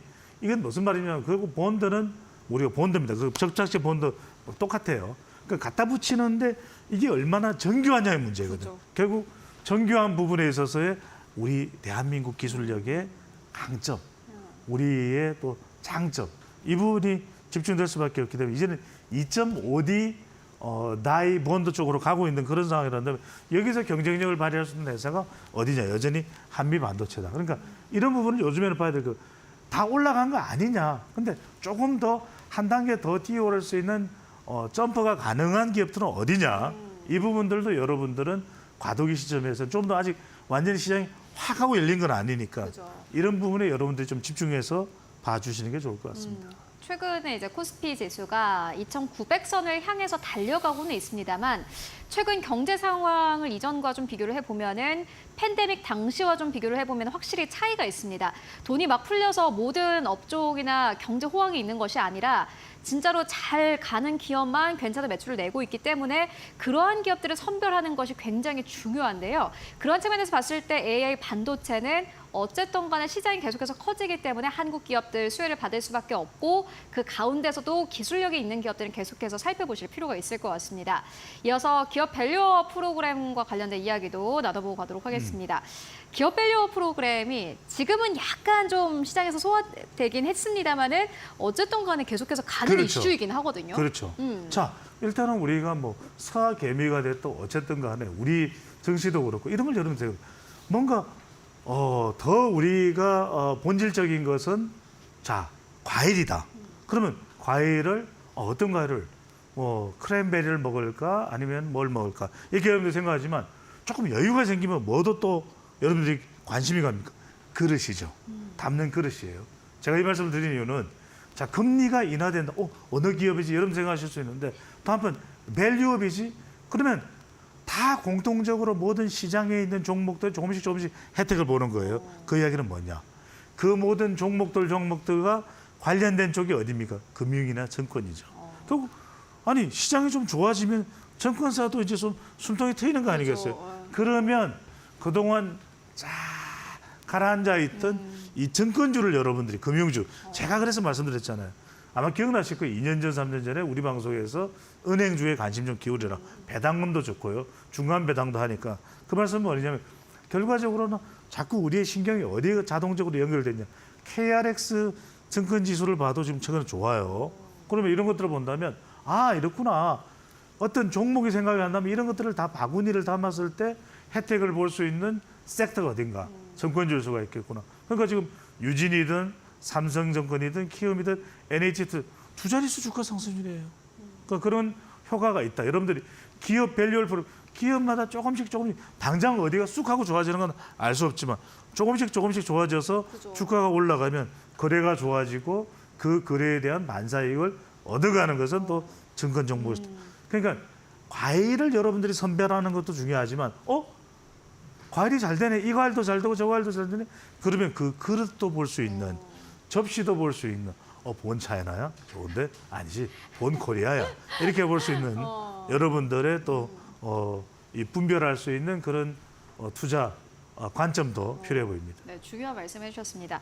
주식을 선별하는 것도 굉장히 중요하지만은 결국에는 기업 밸류업 프로그램이 제대로 시행이 된다면은 한국 증시에 자금이 들어올 테고 종목을 선별하는 것도 중요하지만은 종목을 담고 있는 그릇, 그러니까 증권주도 계속해서 보자라는 의견 듣고 왔습니다. 그리고 기업 밸류업 프로그램이 사실 시행이 되면은 그렇죠. 여력이 있는 회사들만 사실 할 수 있지 않습니까? 그렇죠. 그러면 대기업 쪽의 계열사들 잘 봐야 될 것 같은데 어떻게 보십니까? 그래서 제가 말씀드리면 한때 제가 L자 들어가는 기업 주목하라 그러는데 맞습니다. 좋았잖아요. LS 그렇잖아요. 제가 뭐 허투루 이렇게 소개를 해드리는 게 아닙니다. 다 이런 여러 가지 내용들을 여러분들이 보고서 이제 판단을 하는 건데 그래서 저는 뭐냐면 현대 그러면 우리가 자동차만 자꾸 보잖아요. 그런데 글로비스, 모비스 얼마나 잘 나가요. 그죠. 그러니까 어느 순간 저는 왜 롯템을 항상 여러분들 중요한 게 요즘 뭐 또 축구계도 난립니다만 감독 선임 문제 때문에 야간에 이 중요한 건 여러분들 플레이를 할 수 있다는 게 상당히 중요합니다. 그러면 어떤 좀 힘든 시기에 멀티플레이어들은 대비가 가능하다는 거죠. 그래서 저는 현대 롯템을 좀 눈여겨봐라. 뭐 등락은 있었습니다. 왜 그런 말씀을 드리냐면 차량과 방산을 다 같이 하고 있다. 그러니까 여러분들이 체인이 돌아가는 이 있는 관련된 이동 물에 대해서는 바로 현대로템을 따라올 자가 없다. 저는 이 점을 여러분들이 눈여겨보실 필요가 있다. 왜냐하면 지금 K2 전차, 방산, 철도, 중후장단 이런 사업을 하고 있죠. 또 하나는 뭐냐면 우즈베키스탄 드디어 이제는 첫 단추를 끼웠습니다. 우즈베키스탄 고속 차량 첫 이제 우리가 이 계약을 체결을 했거든요. 근데 여기서 중요한 게 뭐냐면 제품의 품질이 안 돼서가 아니에요. 그러자면 브랜드 가치가 안 쌓이다 보니까 계속해서 알스톰이나 이 프랑스 기업들이 선점을 해버렸거든요.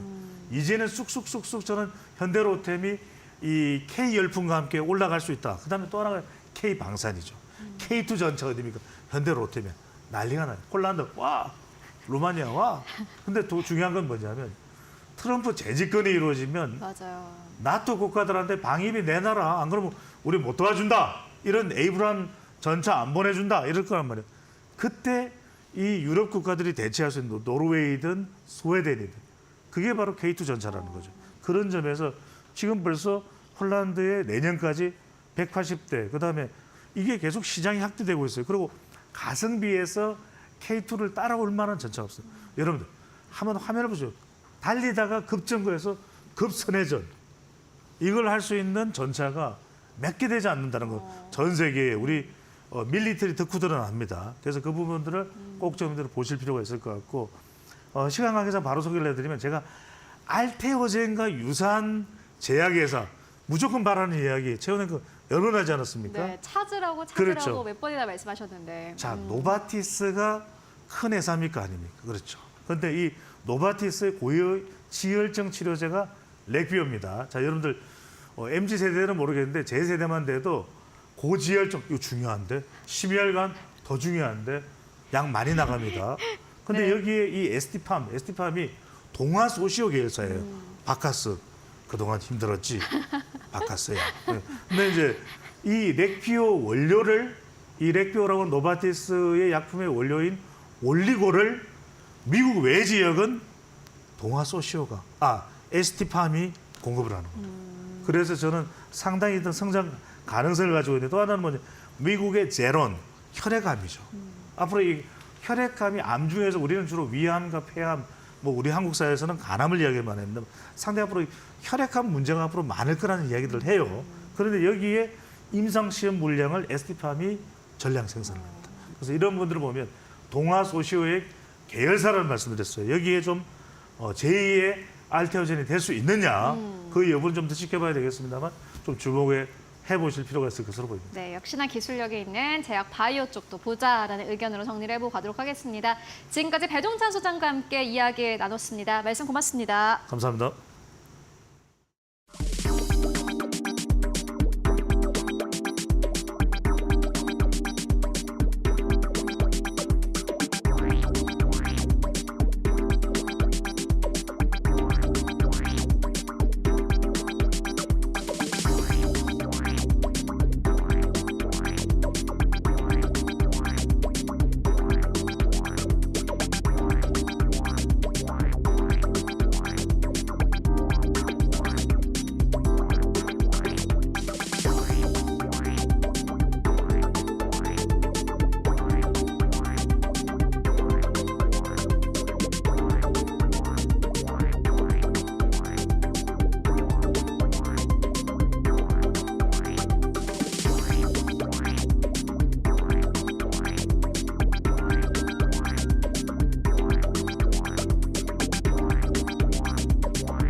마켓무버 고은별입니다. 시장을 움직일 이슈, 시장을 움직이고 있는 이슈, 오늘 이슈로는요, 증권주 함께 확인해 보겠습니다.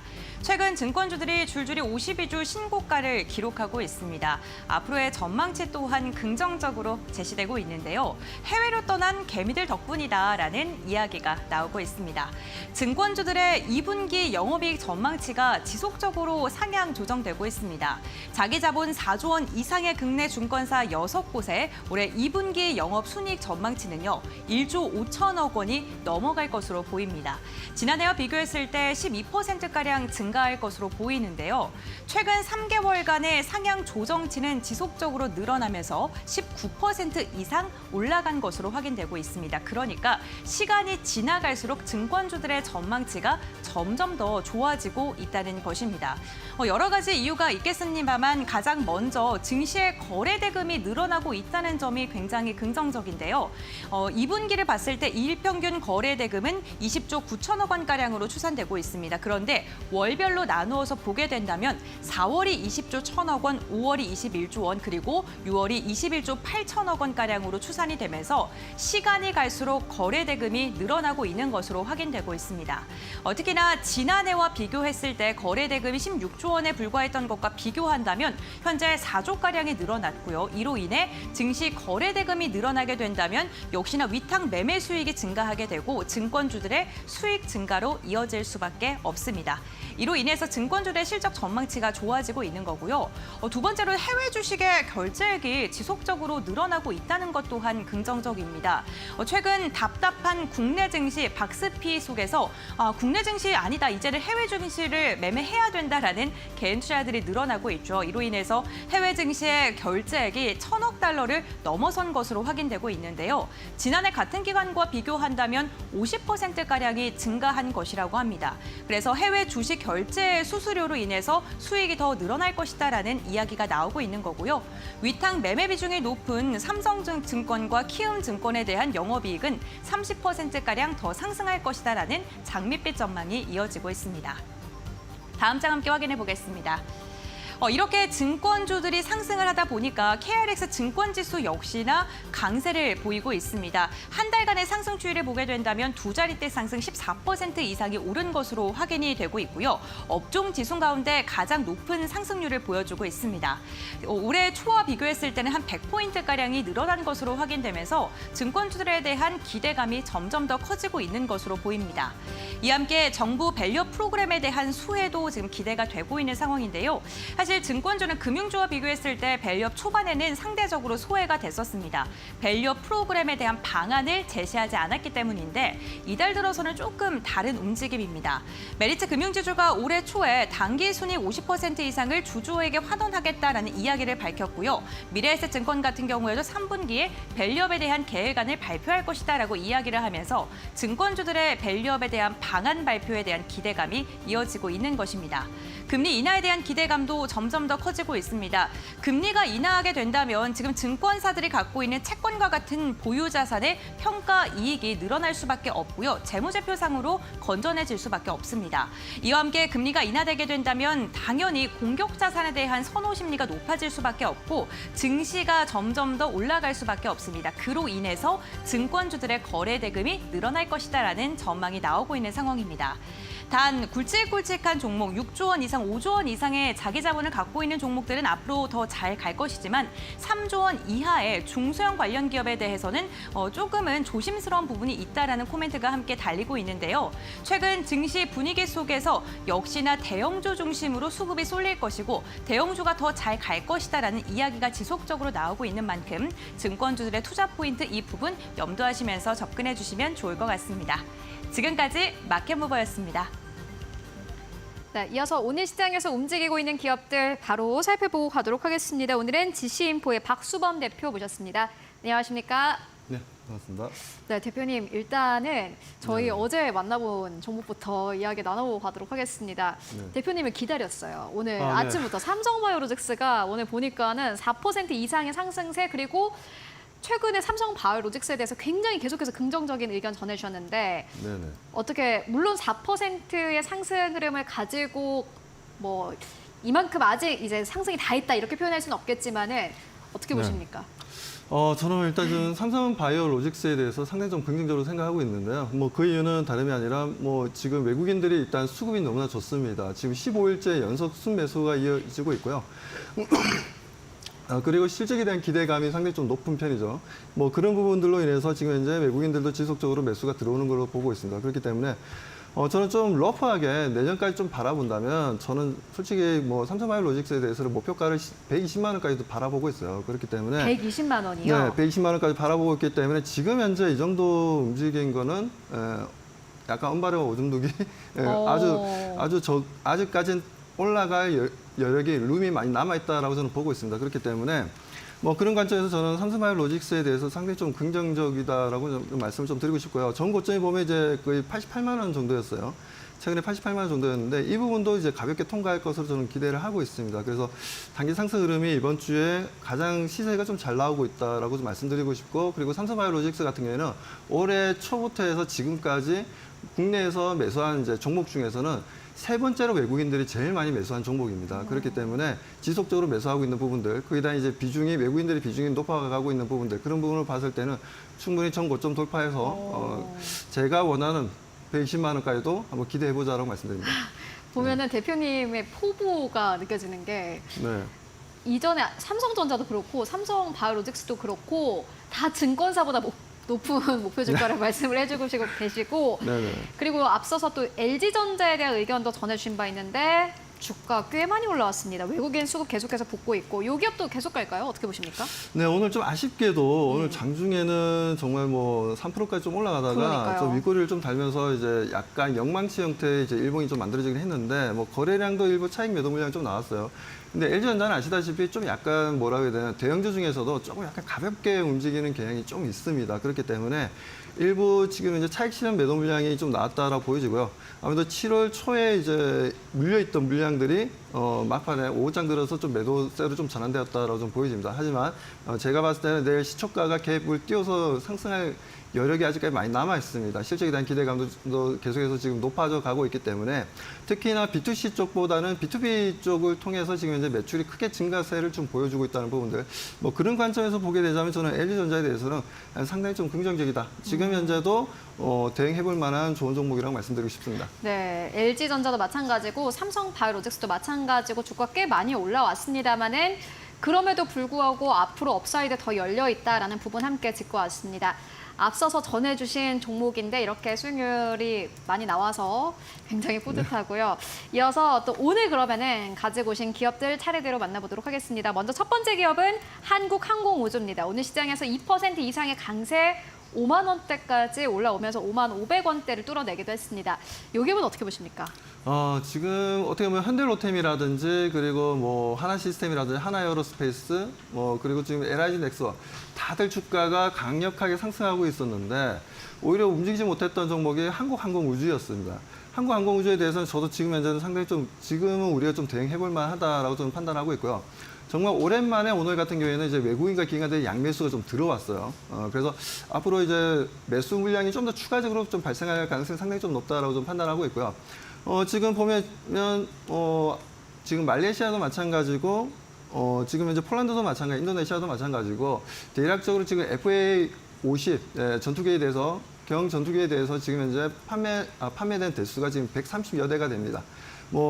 거기에다가 지금 나오고 있는 내용들 이제 보면 또 우즈베키스탄에 좀 수출을 하려고 하고 있는데 이게 지금 이제 미국의 승인을 좀 받아야 되는 부분들이 있어요. 왜냐하면 원래 전투기 같은 경우에는 록히드 마틴이랑 이제 합작으로 좀 만드는 부분들이 있기 때문에 그러다 보니까 미국의 승인이 좀 떨어져야지 우즈베키스탄의 FA50에 대한 수출 이슈가 좀 나와줄 수 있는데 이것 또한 조만간 제가 봤을 때 나올 것으로 기대하고 있습니다. 그렇기 때문에 그 부분들도 상당히 좀 긍정적이다라고 좀 말씀을 좀 드릴 수가 있고 그리고 지금 또 소형 무형 헬기 관련해서 LAH라는 또 소형 헬리콥터, 우리 소위 얘기하는 이제 헬리콥터죠. 전투형 헬리콥터인데 이것 또한 지금 현재 국방부에서 이제 육군에서 조만간 또 수주 관련된 이슈가 좀 나와줄 것으로 좀 기대되고 있고요. 그게 다 지금 2030년까지 동사가 지금 현재 목표를 하고 있는 게 이제 전투기에 대한 목표를 지금 이제 1,000대까지 지금 목표를 좀 가지고 있어요. 그렇기 때문에 앞으로 이제 만들어질 KF-21 같은 경우에도 2026년도부터 이제 본격적인 생산 양산이 들어가지 않습니까? 그런 부분들도 있기 때문에 뭐 그렇게 된다면은 항공우주를 우리가 좀 나쁘게 볼 필요는 없다. 그리고 방위산업 쪽 관련주 중에서도 제일 마지막 남은 상승할 수 있는 종목이라고 저는 보고 있기 때문에 단기 상승 흐름도 기대해 주셔도 좋다라고 말씀드리고 일단 단기 목표가는 제가 55,000원 좀 제시하도록 하겠습니다. 55,000원 제시하고 그때 가서 추가적으로 움직임들 보고 이 시간대에 다시 한 번 더 리뷰를 해드리도록 하겠습니다. 방산주가 요즘에 워낙 잘 가다 보니 방산주 포트폴리오에 하나쯤은 담고 싶다라고 생각하시는 분들도 있을 것 같습니다. 그런 분들이라면은 한국항공우주에 좀 주목을 해보시면 좋을 것 같은데요.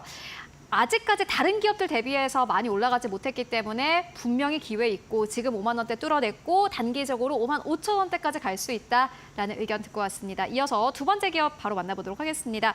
SK이노베이션인데 오늘 주가 급등 흐름 나오고 있습니다. SKENS와 합병을 추진한다라는 소식 때문인데 어떻게 보십니까? 네, SK이노베이션 같은 경우에 지금 이제 SKENS랑 합병을 하겠다는 내용이 나왔는데 일단 이 부분들은 상당히 좀 긍정적이라고 저는 보고 있습니다. 그건 어떻게 보면 이제 SK온 같은 경우에 실제로 IPO를 좀 진행을 하려 하다가 과거에도 뭐 몇 차례 좀 실패를 했었죠. 그 이유가 아무래도 좀 매출이라든가 수율이 좀 안 나오다 보니까 그런 부분들이 이제 삼성 SDI라든가 뭐 그리고 LG 엔솔에 비해서는 좀 떨어진다라는 얘기가 좀 많이 돌았었던 부분들이었습니다. 하지만 이제는 그 SK온을 그래서 이제 SK그룹 안에서도 이걸 매각할 것이냐 아니면 계속해서 우리가 지원을 해줄 것이냐라고 고민을 상당히 많이 한 걸로 알고 있어요. 그런데 결론은 SK온을 품고 가자. 근데 다만 품고 가는데 이제 유동자산에 대한 이제 불안감이 좀 있다 보니까 그 부분에 있어서 이제 해결을 좀 해야 되겠다라는 이제 관점이고요. 그런 관점에서 이제 SKENS 같은 경우에는 꾸준하게 매년 매출과 EPS가 계속해서 성장하는 좋은 기업입니다. 이런 비상장 회사와 지금 현재 합병을 한다. 그러면 아무래도 유동자산에 대한 이제 걱정거리도 좀 떨어지게 걱정을 떨쳐내버릴 수도 있고 그러다 이제 SK온이 뭐 크게 변화가 없다 하더라도 SK이노베이션에 충분히 좀 성장할 수 있다라고 저는 보고 있어서 뭐 그런 부분에서 저는 SK이노베이션을 꾸준하게 우리가 좀 관찰하면서 좀 지켜볼 필요가 있다는 말씀을 좀 드립니다. 아무튼 지금 현재 그런 부분들과 이제 리밸런싱이 지금 SK그룹 쪽에서 이루어지는 부분들에 있어서 뭐 이런 부분들이 기초가 되어서 또 어떤 회사들이 또 매각권으로 좀 나올지 그리고 어떤 회사들이 이 상황인데도 불구하고 지금 이제 SK 같은 경우에는 AI랑 반도체 쪽으로 해서는 과감하게 투자를 엄청나게 많이 하고 있습니다. 그렇기 때문에 그런 부분도 좋다라고 말씀드리고 그리고 미국 같은 경우에도 셰브론이라든가 그리고 엑소모빌이라든지 이런 정유 관련 종목들의 움직임들이 상승 추세를 잘 잡아주고 있다는 부분들 이런 부분들을 봤을 때는 뭐 SK이노베이션 또한 그 부분에 있어서의 똑같은 발맞춤 현상 좀 보여주지 않을까. 그리고 오늘 같이 뭐 주가가 크게 급등하면서 좋은 움직임을 수급적인 움직임을 보여줬기 때문에 SK이노베이션도 단기 상승 흐름들 기대해보자라고 말씀드립니다. 네, 알겠습니다. SK이노베이션 만나보고 왔습니다. SK이노베이션이 자금적으로 좀 힘들기 때문에 사실 걱정들이 많았습니다. 그런데 SKENS와 합병 이슈가 있고 여기에 더불어서 외국인과 기관 수급 들어오고 있습니다. 정유 쪽도 역시나 마찬가지로 최근 주가 흐름 좋기 때문에 기대해보자라는 의견으로 정리를 해보고 가도록 하겠습니다. 그렇다면 오늘 시장에서 또 주목받고 있는 이슈 어떤 것들이 있을까요? 이어서 고은별 앵커가 전해드립니다. 네, 마켓무버 고은별입니다. 2분기 실적이 기대되는 화장품 관련 이야기 나눠보겠습니다. 화장품 주들에 대한 방향성이 다소 엇갈리고 있습니다. 지금 뭐 실적은 잘 나올 것이지만 너무 많이 상승했기 때문에 한 걸음 쉬어가는 떨어지는 칼날이다라는 이야기가 있고요. 앞으로 더 도약하기 위한 쉼을 이어가고 있다라는 긍정적인 분석이 나오고 있습니다. 화장품 관련 기업들은 떨어지는 칼날일까요? 앞으로 더 큰 도약을 위한 쉼을 하고 있는 걸까요? 우선 한 달간의 주가 추이를 보게 된다면 다소 부정적이었습니다. 토니모리 같은 경우에는 30% 이상 하락했고 APR 역시나 20%대 그리고 LG생활건강도 11%가량의 주가의 눌림목 구간이 나타났습니다. 다만 개인 투자들은 앞으로 더 상승할 것이라는 긍정적인 전망에 힘을 주고 있는 모양새입니다. 빚을 내서 투자하는 B2 신용 거래 잔고가 전반적으로 늘어난 것으로 나타났는데요. 신용 잔고가 늘어나고 있다는 것은 앞으로 이 화장품 관련 기업들의 상승이 더 늘어날 것이다라는 긍정적인 전망을 하고 있는 것이다라고 풀이를 해볼 수 있겠습니다. 화장품 관련주들의 이렇게 긍정적인 이야기 지속적으로 나오는 건 역시나 수출 데이터겠죠. 수출액을 보게 됐을 때 화장품 관련 기업들 여전히 좋은 것으로 확인되고 있습니다. 상반기 수출액만 보게 된다면 48억 달러로 역대 최대를 기록한 것으로 지금 전망이 되고 있는데요. 2014년 10년 전과 비교했을 때 6배 이상 증가한 것으로 확인되고 있습니다. 지난해 추이를 보게 된다면 상반기보다 하반기가 3억 달러가량 더 늘어난 것으로 확인되고 있기 때문에 올해 상반기보다 하반기가 역시나 수출이 더 증가할 것이다라는 전망으로 이어지고 있고요. 100억 달러를 돌파할 것이다라는 추산까지도 나오고 있는 상황입니다. 화장품 관련 기업들의 앞으로의 추이 지속적으로 확인해 볼 텐데 다음 장을 통해서 이야기 나눠보겠습니다. 수출 국가가 다변화되고 있다는 것 또한 역시나 긍정적이겠죠. 지금 국가별 수출액 지난해와 올해 상반기를 비교해 보면요. 여전히 중국의 파이가 가장 크긴 합니다. 다만 수출 비중을 보게 된다면 다소 변화된 흐름이 나타나고 있는데요. 수출액 증감률을 보게 됐을 때 중국은 2자릿대 하락세를 기록했지만 미국이 무려 61% 증가했고요. 일본 같은 경우에도 20% 이상의 증가율을 보인 것으로 확인됐습니다. 중국은 지속적인 경기 침체로 인해서 화장품 소비가 줄어들고 있는 반면에 미국과 일본, 동남아, 유럽 등 K-뷰티의 수출 국가는 늘어나고 있는 상황입니다. 지난해 150여 국이었다가 지금은 170여 개국으로 증가해 있는 상황입니다. 이렇게 해외에서 다변화되고 있는 화장품 관련 기업들, 중국뿐만 아니라 이 해외 공장 가동을 늘리고 있는 기업들이 점점 더 늘어나고 있는데요. 대표적으로 화장품 대장주라 할 수 있는 아모레퍼시픽과 LG생활건강은 중국에 공장을 두고 있고 LG생활건강 같은 경우 일본에도 공장을 가동 중에 있습니다. 최근 화장품 관련 기업들 가운데서 가장 미국 시장에서 공격적인 행보를 이어가고 있는 게 한국콜마를 들 수 있겠는데요. 한국콜마 같은 경우에는 미국, 캐나다, 중국에 공장을 가동 중에 있습니다. 코스맥스 같은 경우에는 동남아 시장에서 조금 더 공격적인 행보를 이어가고 있는데 인도네시아와 태국에 공장 가동을 이어가고 있습니다. 이렇게 화장품 기업들이 잘 나가다 보니까 ODM 기업들도 잘 나갑니다. 실적 또한 긍정적인 전망이 나오고 있습니다. 2분기 매출 가이던스를 보게 된다면요. 지난해보다 더 좋아질 것이다라는 가이던스가 지속적으로 나오고 있는데 최소 10%에서 40%가량 증가할 것이다라는 전망이 나오고 있고요. 이렇다 보니까 선진 뷰티 사이언스 같은 경우에는 ODM 전용 공장을 신설하는 등 ODM 사업의 진출에 박차를 또 가하고 있기도 합니다.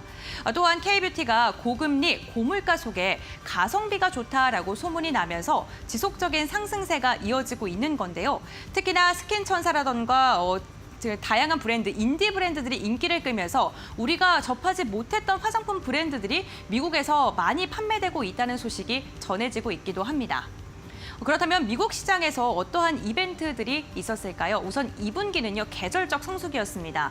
서방 국가들은요, 선케어에 대한 관심도가 굉장히 높기 때문에 선케어 관련 기업들의 매출 추이가 2분기를 이끌었다라고 분석을 해볼 수 있겠는데요. 3분기에는 아마존 프라임데이가 있죠. 아마존이 최근 대한민국 화장품 업체들에 대한 지속적인 투자를 단행하고 있습니다. 그렇기 때문에 아마존 프라임데이에 대한 수혜를 국내 기업들이 받을 수 있을 것이다라는 전망이 나오고 있는 거고요. 4분기 역시나 블랙 프라이데이가 있습니다. 지속적으로 소비 촉진을 할 수 있는 행사가 곳곳에 있기 때문에 화장품 관련 기업들에 대한 긍정적인 전망은 나오고 있는 것으로 보입니다. 시장의 분석을 요약해 보면 어쨌든 간 수출은 지속적으로 늘어날 것이다라는 이야기가 더 많은 것 같은데요. 화장품 관련주들 앞으로 어떠한 방향성 보여줄까요? 지금까지 마켓무버였습니다. 네, 이어서 세 번째 기업 바로 만나보도록 하겠습니다. 삼성 E&A입니다. 오늘 시장에서 8% 가까운 급등 흐름 나타내고 있습니다. 25,600원대까지 터치가 나왔는데 기관 2거래 연속 담고 있는 상황인데요. 대표님 어떻게 보십니까? 네, 삼성 E&A에 대해서는 상당히 좀 긍정적으로 보고 있습니다. 지금 최근에 들어서 보게 되면 건축 자재 쪽도 움직임을 좀 보여주고 있고, 그리고 이제 건설주들의 움직임도 좀 상당히 좀 강하죠. 자, 이런 흐름들을 좀 보여주고 있는 이유는 아무래도 이제 트럼프의 이제 앞으로의 정책에 있어서 우리나라 기업들도 그와 비슷한 흐름들을 가져가지 않겠냐. 그리고 금리 인하 가능성이 이제 9월 달에 금리 인하 가능성이 거의 100%라고 얘기할 정도로 지금 현재 금리 인하에 대한 기대감도 좀 높아지다 보니까 뭐 건설주의 움직임도 좋고 전체적으로 보면 좋은 움직임들을 가져가고 있다는 부분들. 그 부분에서 삼성 E&A 같은 경우에는 플랜트 쪽이라고 좀 보시면 되는데 뭐 최근에도 좀 수주는 뭐 잘 했었습니다. 수주도 잘 했었고 최근에 보면 파드빌리 프로젝트를 해가지고 아람코 사우디 아람코 쪽에서 8조 원대 공사했는데 이것도 수주를 했었고요. 그리고 지금 현재 앞으로 수주할 수 있는 곳이 이제 말레이시아 쪽인데 말레이시아 쪽에서 지금 이제 사라왁이라는 뭐 그린 암모니아 수소 프로젝트가 또 있습니다. 이것 또한 동사가 거의 수주할 가능성이 좀 높다 보니까 뭐 그런 부분들에 있어서 이제 삼성 E&A도 우리가 관심 있게 좀 바라봐야 된다는 관점이고요. 하지만 2분기에는 지금 현재 매출이 대충 YOY상 이제 마이너스 9% 정도 그리고 영업이익은 마이너스 44% 정도 좀 부진할 것으로 보고 있습니다. 뭐 그런 부분들이 있다 보니까 어떻게 보면 다른 친구들 다 올라 상승할 때 혼자서 상승하지 못했지만 그래도 삼성 E&A가 앞으로의 하반기 성장 전망을 바라보게 되면 긍정적인 요소가 많다라고 판단했는지 외국인들이 무려 순매수가 70만 주 이상이 오늘 들어왔습니다. 최근 들어서 외국인들이 70만 주 이상 들어온 거는 거의 없었다라고 좀 봐야 될 것 같아요. 그 정도로 오늘 과감하게 베팅이 좀 외국인들의 매수세가 강력하게 들어왔기 때문에 이런 부분들을 봤을 때는 삼성 E&A가 추가적인 상승 흐름도 지속할 가능성이 좀 높다라고 말씀을 좀 드리고 싶고요. 차트 흐름을 좀 보도록 하겠습니다. 자, 차트 흐름을 보면 작년 8월 달에 고점을 찍고 난 이후에 계속해서 지지부진한 움직임을 좀 보여줬어요. 아무래도 이제 플랜트 같은 경우에는 SOC 쪽이라고 좀 봐야 되기 때문에 SOC 쪽이 워낙 지금 분위기가 좀 다운되어 있던 부분들이었고 고금리다 보니까 그런 부분들에 있어서도 좀 시장에서 좀 위축되는 흐름들도 있었는데 그런 부분들을 이제는 좀 금리 하락에 대한 기대감도 높아지고 있고 트럼프의 앞으로의 뭐 여러 가지 정책들이라든가 그런 부분들에서 국내 시장과 맞물려서 움직여줄 수 있는 종목들이라면 지금 이제 뭐 대우건설도 좋고 현대건설도 좋고 뭐 HDC 현대산업개발이라든지 여러 좋은 회사들이 있지만 이제는 우리가 삼성 E&A 같은 경우에도 관심 있게 좀 바라볼 필요가 있다. 그리고 제가 앞전에 말씀드렸다시피 말레이시아의 사라왁이라는 또 프로젝트 이 부분 또한 수주를 하게 된다면 이것도 조단이 엄청난 프로젝트입니다. 그렇기 때문에 이 수주가 정말 확된다면 제가 봤을 때는 주가는 지금보다 엄청나게 껑충 뛸 가능성이 상당히 높습니다. 그렇기 때문에 삼성 E&A 그동안 주가가 많이 조정을 받았지만 외국인들 수급도 좋아지고 있고 이런 이제 기대감도 수주 기대감도 있기 때문에 앞으로 좀 우리가 좀 관심 가지자라고 말씀드립니다. 네, 알겠습니다. 오늘 시장에서 매수세가 강력하게 들어온 삼성 E&A에 대해서 만나봤고요. 이어서 네 번째 기업 만나보도록 하겠습니다. LX 하우시스인데 오늘 6% 이상 급등 흐름을 보여주고 있고 장중한 때는 5만 원대까지 터치가 나오기도 했습니다. LX 하우시스 이렇게까지 좀 탄력하는 이유가 있을까요? 아무래도 지금 현재 LX 하우시스 한다면은 많은 분들이 이제 건축 자재 쪽인데 창호를 많이 생각하실 거예요. 맞습니다. 창호 쪽도 이제 매출이 상당히 국내 시장 점유율도 상당히 높은 회사이기도 하고 동사 같은 경우는 인조 대리석이라든지 여러 가지 또 인테리어에 사용할 수 있는 여러 제품들을 현재 개발해서 생산을 하고 있는 상황입니다. 거기에다가 지금 현재 미국 쪽 같은 시장도 마찬가지고 유럽 쪽 시장도 마찬가지고 다들 지금 현재 지점들이 있습니다. 시장에 이미 진출해 있기 때문에 미국에서의 이런 이제 홈디포와 같은 회사들도 요즘 보면 이제 주가가 크게 상승하고 있지 않습니까? 그런 것처럼 미국의 이런 건축이라든가 인테리어 쪽에 좀 더 시장이 좀 더 활발하게 움직임을 좀 보여주게 된다면 분명 LX 하우시스 같은 경우에는 국내 시장도 좋아지겠지만 해외 쪽에서 이제 달러에 대한 이제 수출 물량도 좀 늘어날 수 있다라는 부분들이죠. 그런 부분들에 있어서 저는 LX 하우시스 또한 지금 이제 단기적으로 많이 상승하긴 했습니다만 워낙 그동안 움직이지 못했던 부분들이었고요. 그런 부분들이 이번 계기로 해서 주가가 단기간 급등을 하고 있습니다만 단기간 급등했지만 지금이라도 우리가 좀 따라붙어야 된다라고 저는 판단하고 있는 게 차트 흐름을 좀 보도록 하겠습니다. 자, 차트를 보면 작년 10월 달부터 해서 계속해서 좀 박스피 움직임이었어요. 박스피 움직임을 좀 가져가는 흐름들이었고 이 박스피를 탈피하는 움직임들을 보여줬기 때문에 여기서 만에 하나 조정이 나와준다면 제가 봤을 때는 45,000원까지는 좀 열어둘 필요는 있습니다. 하지만 45,000원 부분까지 좀 만에 하나 좀 조정을 받게 된다면 여기서는 다시 한번 추가적으로 상승 추세가 열릴 가능성이 좀 높다라고 판단하고 있고, 그리고 3분기 실적에 대한 기대감도 높일 수 있다. 그리고 금리 인하에 대한 관심도가 좀 높기 때문에 LX 하우시스, 물론 건설 쪽도 좋지만 건축 자재 쪽, 특히 우리나라 이제 넘버원이라고 할 수 있는 인테리어 자재 쪽으로 넘버원이라고 할 수 있는 LX 하우시스를 우리가 주목할 필요가 있다라고 말씀드리고 싶습니다. 건축 자재 쪽까지 좋다 보니 LX 하우시스 계속해서 살펴볼 필요가 있겠다. 만약에 45,000원대가 조정이 온다면은 그때가 매수 구간일 거고 그때 다시 한번 탄력 받을 것이다라는 분석 듣고 왔습니다. 지금까지 박수범 대표와 함께 이야기 나눠봤습니다. 말씀 고맙습니다.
네, 마감 상황 분석해보고 가도록 하겠습니다. 오늘은 SK증권 2000지점으로 가보도록 하겠습니다. 서영훈 차장 연결되어 있습니다. 안녕하십니까?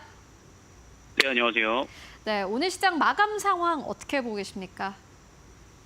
오늘 우리나라 시장은 상당히 좀 아쉬운 점이 좀 많은 장세가 아니었나 싶습니다. 미국 증시가 상승 마감했음에도 불구하고 한국 증시가 나름 업종별 순환매는 좀 나오긴 했습니다만 장 후반에 갈수록 삼성전자와 SK하이닉스를 비롯한 시가총액 상위 종목들이 좀 약세를 보이면서 낙폭을 좀 키워가는 모습들이 나타났다라는 점, 이런 점이 상당히 좀 아쉬운 점이 아닌가라고 생각을 하고 있습니다.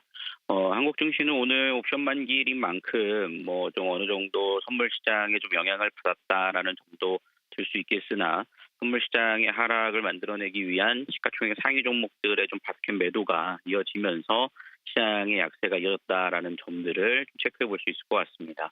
다만 외국인들이 뭐 그렇다고 해서 큰 폭으로 매도를 좀 던져낸 상황들은 아니기 때문에 어느 정도 좀 차익 실현 매물 이후에는 좀 되돌림들도 나올 수는 있을 것으로 좀 판단은 하고 있고요, 아직은. 그렇지만 그거에 따라서 또 업종별 순환매로서는 오히려 좀 트럼프 관련된 흐름들로서 뭐 인프라라든가 원전 관련된 종목들이 좀 강세를 보였다라는 점, 그리고 모든 섹터, 바이오 섹터들이 모든 종목이 다 움직이진 않았지만 그래도 어느 정도 일부 바이오 섹터들이 저가 매수세가 좀 유입됐다라는 점을 감안해 보면 업종 순환매의 장세가 흘러갈 가능성이 높아지고 있는 게 아닌가라는 생각을 하게 하는 시장이었습니다. 네, 그렇다면은 이러한 시장 상황에서 오늘 보시는 기업 있으실까요? 오늘 제가 관심 있게 보고 있는 종목은 삼성 바이오로직스를 좀 보고 있는데요.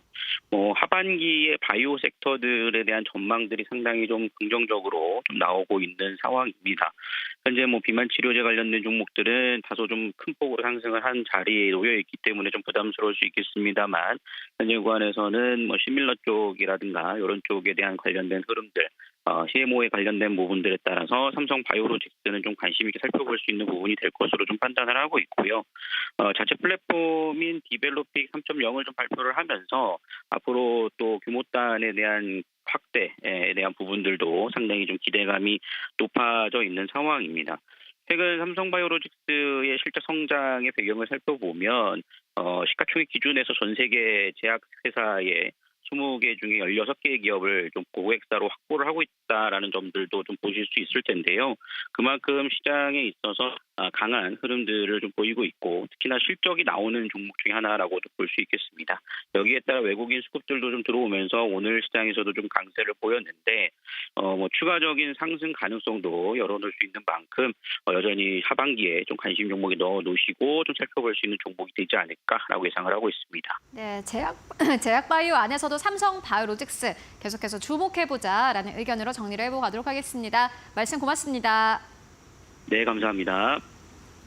네, 계속해서 마감 전 특징주를 분석하고 내일장 전략까지 짚어보는 시간으로 이어가 보겠습니다. 이데일리온의 곽유정 파트너와 함께합니다. 안녕하십니까? 네, 안녕하세요. 네, 반갑습니다. 오늘 증시 오후장 갈수록 좀 탄력이 더 둔화되고 하락폭이 깊어지고 있습니다. 오늘 좀 어떻게 보셨습니까? 네, 말씀드린 대로 이번 주 내내 단기 조정세를 보이고 있는 것 같아서 굉장히 좀 마음이 아프긴 합니다. 오늘 거기에다가 속보가 떴었죠. 트럼프 전 대통령이 금리 인하에 대해서 반대한다. 재임 전까지는 금리 인하하면 안 된다. 이런 이야기를 했었기 때문에 증시에서는 경계 심리가 조금 더 가중되는 측면이 있을 것 같고요. 코스피 시장 같은 경우에는 그래도 2,860포인트대 부근에서 계속해서 좀 횡보세를 보여주고 있는데 오늘 외인 쪽은 또 매도세가 나오기도 했습니다. 거기에다가 지금 코스닥은 연일 외국인 매도세가 지속되고 있어서 이제 거래 대금을 한번 좀 살펴봤거든요. 올해 들어서 코스피가 한 7% 정도 상승세가 나왔습니다. 반면에 코스닥은 마이너스 3% 정도 박세 움직임이 나왔는데요. 이마저도 이제 제약지수가 최근에 좀 어느 정도 증시 지수상의 키 맞추기를 해줬기 때문에 이렇다고 이제 볼 수가 있는데 올 초, 이 3월 달까지만 하더라도 코스닥 시장의 거래 대금이 대략적으로 한 11조 원대 정도 육박을 했습니다. 근데 지금 어느 정도 빠졌었냐면요. 이달에는 8조 원도 못 미치는 수준까지 빠졌으니까 거의 지금 차이가 3조 이상의 거래 대금 차이가 나는 상황이라고 볼 수가 있을 것 같고요. 반면에 코스피 같은 경우에는 2월 이후로 꾸준히 11조 원대를 유지를 해오다 지난달에는 13조 원대까지 거래 대금이 크게 상승세가 나오기도 했습니다. 시장에서는 그럼에도 불구하고 금리 인하에 대한 기대감으로 인해서 미증시는 러셀 2000 지수가 올라가기도 했었잖아요. 근데 반면에 우리나라 이제 중소형단 종목들이 많이 즐비해 있는 코스닥 같은 경우에는 그에 대한 수혜를 지금 잘 못 보는 것 같습니다. 물론 러셀 지수와 우리나라 지수상의 차이는 분명히 있겠죠. 살펴보니까 러셀 2000에는 산업재나 건강관리, 금융과 같은 업종 비중이 좀 높은 편에 해당한다고 볼 수가 있을 것 같고요. 코스닥 시장 같은 경우에는 제약이나 2차 전지, IT 업종단의 종목들이 많이 있죠. 특히 2차 전지 같은 경우에는 올해 전반적으로 업종이 지금 하락세를 겪고 있기 때문에 그런 이제 부분들도 있을 것 같고 지금 미 대선에서도 트럼프 전 대통령의 당선 확률이 높아지면 높아질수록 이 전기차에 대한 규제가 더 강화되지 않을까라는 심리적인 부담감도 지금 작용을 한 것으로 보여집니다. 그렇기 때문에 엇갈리는 움직임상으로 봤을 때 아직까지 코스닥이 상승할 만한 그런 모멘텀은 좀 부재하다라는 게 굉장히 좀 안타까운 점이라고 볼 수 있을 것 같고요. 반면에 최근에 시장에서 좀 조정이 나왔었던 수출 관련 섹터 중에서 화장품 섹터는 오늘 장에서는 좀 반등세가 나오더라고요. 화장품 수출이 상반기 48억대 달러로 지금 사상 최대치를 기록했습니다. 근데 하반기까지 올해 연간 100억 달러 첫 돌파 가능성이 지금 점쳐지고 있거든요. 그렇기 때문에 그동안 그 단기 피크아웃에 대한 부담감은 좀 있었지만 그럼에도 불구하고 올 하반기까지는 추세가 조금 더 유지가 되지 않을까라고 보고 있어서 조정 시기 우리 시청자분들이 분할 매수 관점으로 화장품 업종 섹터는 좀 더 긍정적으로 보셔도 괜찮다라고 말씀드릴 수가 있겠습니다. 아무쪼록 지금 시장이 좀 약세 움직임이 나오긴 하지만 조금은 기다림이 필요한 숨고르기 시기로 우리 시청자분들이 잘 헤쳐나가셨으면 좋겠습니다. 네, 알겠습니다. 화장품 관련 기업들 같은 게 좀 긍정적인 평가를 내려주셨는데요. 미국 증시가 금리 인하 기대감 속에 다우 지수가 좀 지속적으로 상승을 하고 있습니다만 도널드 트럼프 전 미국 대통령의 금리 인하를 11월 대선 전까지는 하지 말아줬으면 좋겠다라는 발언이 미증시가 끝나고 나왔습니다. 그렇기 때문에 국내 증시엔 좀 파급력이 좀 있는 것으로 나타나고 있고요. 특히나 트럼프 전 미국 대통령이 블룸버그와 함께 이야기를 나누면서 인플레이션 감축법이나 반도체 지원법에 대한 반대 의견을 필요했기 때문에 이로 인해서 관련 기업들의 좀 흐름이 좋지 않습니다. 우선 마감 예상성 함께 보면요. 유가증권 시장 같은 경우에는 0.8% 하락으로 마감될 것으로 보이는데 오늘 양대 지수가 모두 다 시간이 지날수록 하락 하락폭이 커지고 있다는 게 특징적입니다. 코스닥 같은 경우에는 1% 넘게 지금 하락을 하고 있고 1,000 종목이 넘는 종목이 지금 하락으로 지금 돌아선 모습이 나타나고 있습니다. 특히나 수급 주체를 보게 된다면요. 오늘 외국인의 매도세가 굉장히 거센데요. 외국인 거래소에서 3천억 원 이상 던지고 있고 특히나 기관이 1,600억 원 매수하고 있습니다만 금융투자가 3천억 원 담습니다. 단기 투자 성향의 지금 금융투자가 매수세가 강하다는 점은 좀 부정적입니다. 코스닥 같은 경우에도 쌍끌이 매도세가 나오고 있고 그로 인해 더 깊은 낙폭 나타나고 있습니다. 국내 증시 마감하겠습니다.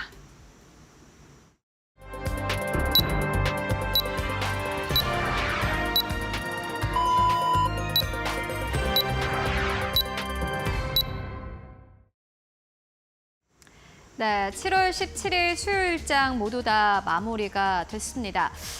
코스피 코스닥 오늘 양시장 시작부터 계속해서 하락세 이어오면서 마감까지 그 하락세를 그대로 유지했습니다. 특히나 코스닥 같은 경우는 1% 이상의 낙폭을 보이기도 했는데요. 시장이 지금보다 더 나아가기 위한 조정이었던 걸까요? 먼저 전반적인 시장 분위기 스핀을 통해서 먼저 만나보도록 하겠습니다. 네, 오늘 단기 테마 쪽으로 봤을 때는 오늘 AI 의료 쪽이 4% 이상의 강세 흐름을 보여줬습니다. 그리고 오랜만에 메타버스 관련 종목들이 오늘 시장에서 상승 흐름을 탔는데 3% 이상의 강세 흐름을 타기도 했습니다. 빅테크 기업들이 다시 한번 메타버스 사업에 뛰어든다라는 소식이 나왔고 이에 따라서 관련주가 움직였고요. 장기 테마 쪽으로 봤을 때는 오늘 마이크로바이옴 쪽이 4% 이상의 강세 흐름을 보여줬습니다. 그리고 여기에 더불어서 유전자 치료제 쪽도 2% 이상의 강세 흐름 나왔고요. 실적 테마 쪽으로 봤을 때는 VR 쪽, AR 쪽, XR 쪽 그러니까 메타버스 쪽이겠죠. 3.6% 이상의 상승세. 그리고 화장품 쪽도 역시나 마찬가지로 3% 이상의 강세 흐름을 보이기도 했습니다. 아마존 프라임데이가 진행 중인데 여기서 리들샷과 같은 한국 화장품의 판매가 늘어나고 있는 상황이고 이에 따라서 관련주 오늘 시장에서 움직였고요. 그리고 업종별로 봤을 때는 오늘 건설 쪽이 좀 크게 움직였습니다. 3.7% 이상의 상승세. 그리고 정유 쪽도 1.7% 이상 상승 흐름을 보였고요. 온라인 플랫폼 쪽이 오늘 시장에서 0.8% 상승하면서 거래 마감했습니다. 오늘 상한가 기록한 기업도 꽤 많습니다. 서울제약, 서울바이오시스, JRK, 이오플로우, 인디F, 샤페론, 그리고 엑스큐어 F까지 모두 다 상한가 기록했습니다. 어제장보다 지수는 안 좋습니다만은 거래 대금 자체가 일부 쪽으로 좀 몰리면서 오늘 상한가 기록한 기업은 어제보다 오히려 많은 상황입니다. 그렇다면은 오늘 시장 지수는 어느 정도에서 마감했을까? 함께 마감 지수 상황 만나보시죠. 네, 먼저 코스피입니다. 오늘 시장에서 0.8% 하락하면서 2,840선까지 빠졌습니다. 어제장보다 22포인트 이상 빠졌는데 2,860선, 50선 모두 다 깼습니다. 그리고 코스닥도 역시나 마찬가지로 1.2% 이상 하락세 보였는데요. 일단 코스닥 같은 경우에는 시간이 갈수록 계속해서 낙폭을 더 키워가는 모습을 보여줬고요. 오늘 시장에서 830선 하회하면서 829선에서 거래 마감했습니다. 대형주들의 흐름은 어땠을까요? 시가총액 1위권부터 5위권까지 먼저 코스피 쪽 알아보도록 하겠습니다. 최근 이 상승 흐름을 그칠 줄 몰랐던 삼성전자, SK하이닉스 오늘 시장에서는 조정이었습니다. SK하이닉스가 특히나 5% 이상의 종정 흐름이 나왔습니다. 22만 원대에서 거래 마감했습니다. LG, 엔솔은 상승하는 장 속에서도 사실 하락세가 그대로 이어졌는데 오늘 역시나 마찬가지로 다시 한번 추가 하락세가 나왔고요. 2.8% 이상 하락하면서 거래 마감했습니다. 다만 삼성바이오로직스 오늘 시장에서 3% 이상 강세를 보이면서 거래 마감했는데요. 제약 바이오 쪽이 오늘은 선방하는 장이기도 했습니다. 현대차가 시가총액 5위권 그대로 유지했고 2% 이상 하락하면서 거래 마감했습니다. 6위권부터 10위권까지를 함께 만나보시죠. 오늘 대형주만 보더라도 사실 시장 상황이 좋지 않았습니다. 대형주 자체가 거의 1%에서 3% 이상의 하락세 를 보였습니다만은 제약 바이오 쪽, 삼바도 마찬가지고 셀트리온도 마찬가지고 오늘 시장에서 2% 이상 강세를 보이면서 19만 원대 다시 한번 진입했고요. 19만 2,500원대까지 올라갔습니다. 이외에 삼성전자, 우선주, 기아 그리고 포스코홀딩스까지 일제 하락한 가운데 KB금융은 시세를 지켜내면서 거래 마감했습니다. 오늘 시장에서 84,100원대에서 거래 마감했고요. 이어서 코스닥 1위권부터 5위권까지를 함께 만나보시죠. 네, 코스닥 1위권부터 5위권까지 알테오젠과 HLB가 상승 흐름 그대로 유지하면서 거래 마감했습니다. 코스닥 내에서도 제약 바이오 쪽이 좀 강했는데요. HLB 같은 경우는 2% 이상의 강세 흐름 보였습니다. 외국인들의 매수가 강력하게 들어왔고 오늘 시장에서 84,300원대에서 거래 마감했고요. 이제 삼천당 제약이 시가총액 5위권까지 진입이 된 상황입니다. 오늘 시장에서 3% 이상의 하락세 189,000원대에서 거래 마감했습니다. 그리고 양극재 쪽은 여전히 좋지 않습니다. 에코프로 비해 에코프로 역시나 오늘 시장에서 2% 이상의 추가 하락세가 나왔고요. 6위권부터 10위권까지를 함께 만나보시죠. 6위권부터 10위권까지 셀트리온 제약이 0.8%의 상승 흐름 보이면서 거래 마감했습니다. 96,400원대. 엔캠은 오늘 시장에서도 하락세 나오긴 했습니다만은 어제장같이 급락 흐름은 아니었습니다. 양봉으로 거래 마감했고요. 리노공업 6.7% 이상 내렸습니다. HPSP도 계속해서 외국인 기관의 매도 흐름이 나오고 있는 상황인데 HPSP 오늘 특히나 낙폭이 조금 더 컸습니다. 8% 이상의 하락세. 특히나 코스닥 내에 코스닥 내에 있는 이 반도체 소부장 쪽이 좀 크게 내렸고요. 클래시스 같은 경우는 오늘 시장에서 2% 이상의 강세 51,100원대까지 올라가면서 거래 마감했습니다. 지금까지 마감 상황 함께 살펴보고 왔습니다. 네, 국내 증시 양시장 모두 다 하락으로 마감을 했습니다. 특히나 반도체 2차 전지의 낙폭이 굉장히 깊었고요. 화장품이라던가 제약바이오 관련 기업들은 그래도 견조한 상승을 이어간 것으로 나타나고 있는데요. 그렇다면 내일장 우리는 어떠한 전략으로 대응을 해야 될까요? 내일장 전략부터 알아보겠습니다. 어쨌든 수급 쏠림 현상이 섹터에 좀 지속되고 있는 것 같은데요. 네.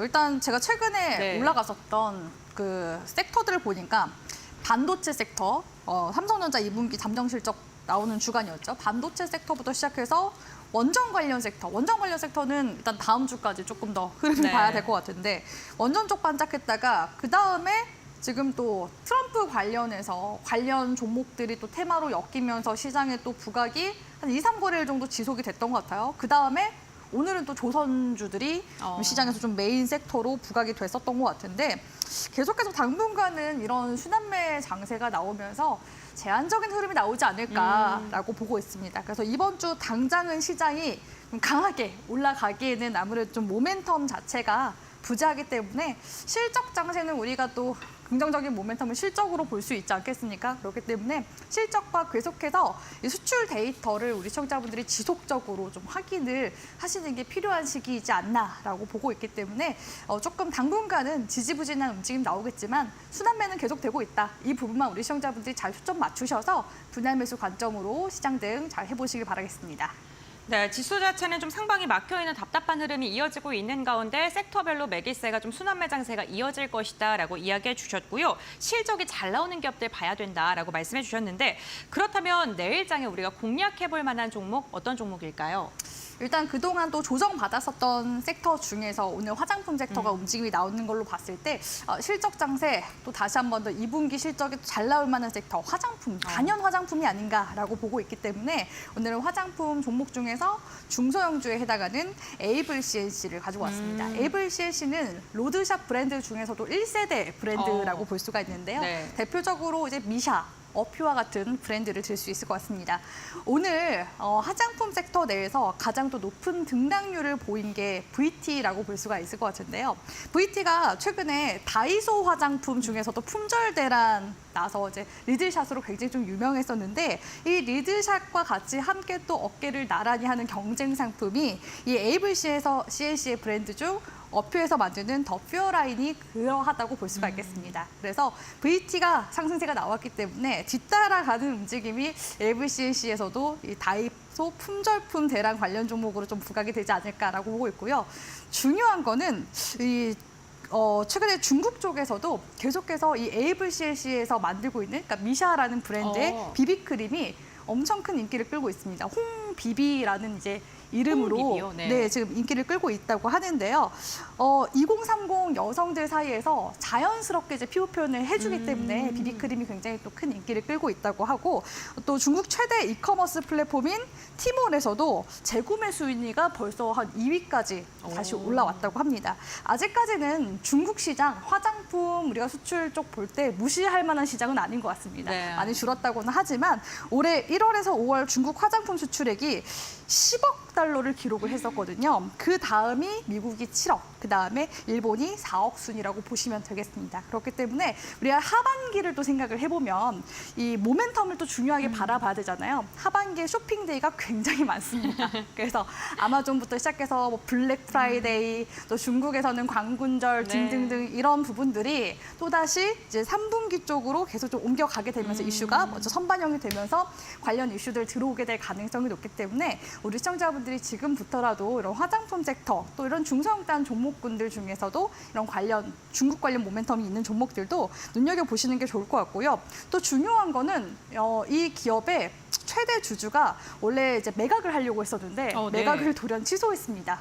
왜냐하면 지금 화장품 업황이 너무나 좋기 때문에 굳이 지금 바로 나서서 팔지 않아도 된다라고 본 것 같아요. 그래서 지금 이제 주주 환원 정책에 조금 더 힘을 쓰고 있는 모습이라고 볼 수가 있을 것 같은데요. 그러니까 예를 들면 이런 거죠. 저도 레인부츠 아시죠? 네. 장화. 저 오늘 신고 왔습니다. 네. 제가 장화를 샀는데 네. 차로 이제 이동을 하다 보니까 장화 실을 일이 없어요. 그럼 언제 팔아야 될까? 그럼 이맘때 팔아야 되잖아요. 그쵸. 그래서 당근 내놨습니다. 네. 그러니까 그래요? 네. 지금 최대 주주도 그러하다고 볼 수 있을 것 같아요. 그런데 지금 장마철 좀 길어질 것 같네? 그러면 올해는 내가 조금 더 신을까? 라고 지금 대응을 한 것 같습니다. 그래서 지금 이렇게 최대 주주가 매각을 취소할 만큼 지금 업황 상황이 너무나 좋다는 부분 우리 시청자분들이 좀 주목해 볼 만한 부분이지 않나라고 보고 있는데요.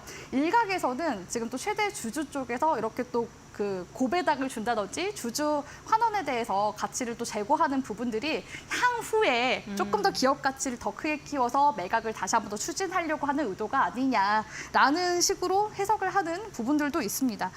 그럼에도 불구하고 주주 입장에서는 굉장히 또 좋은 거잖아요. 그래서 보니까 지난해 회계연도에 371억 규모의 배당을 실시를 했더라고요. 10월에만 330억 규모의 중간 배당을 진행한 데 이어서 기말 배당도 41억 정도 집행을 했다고 하고요. 네.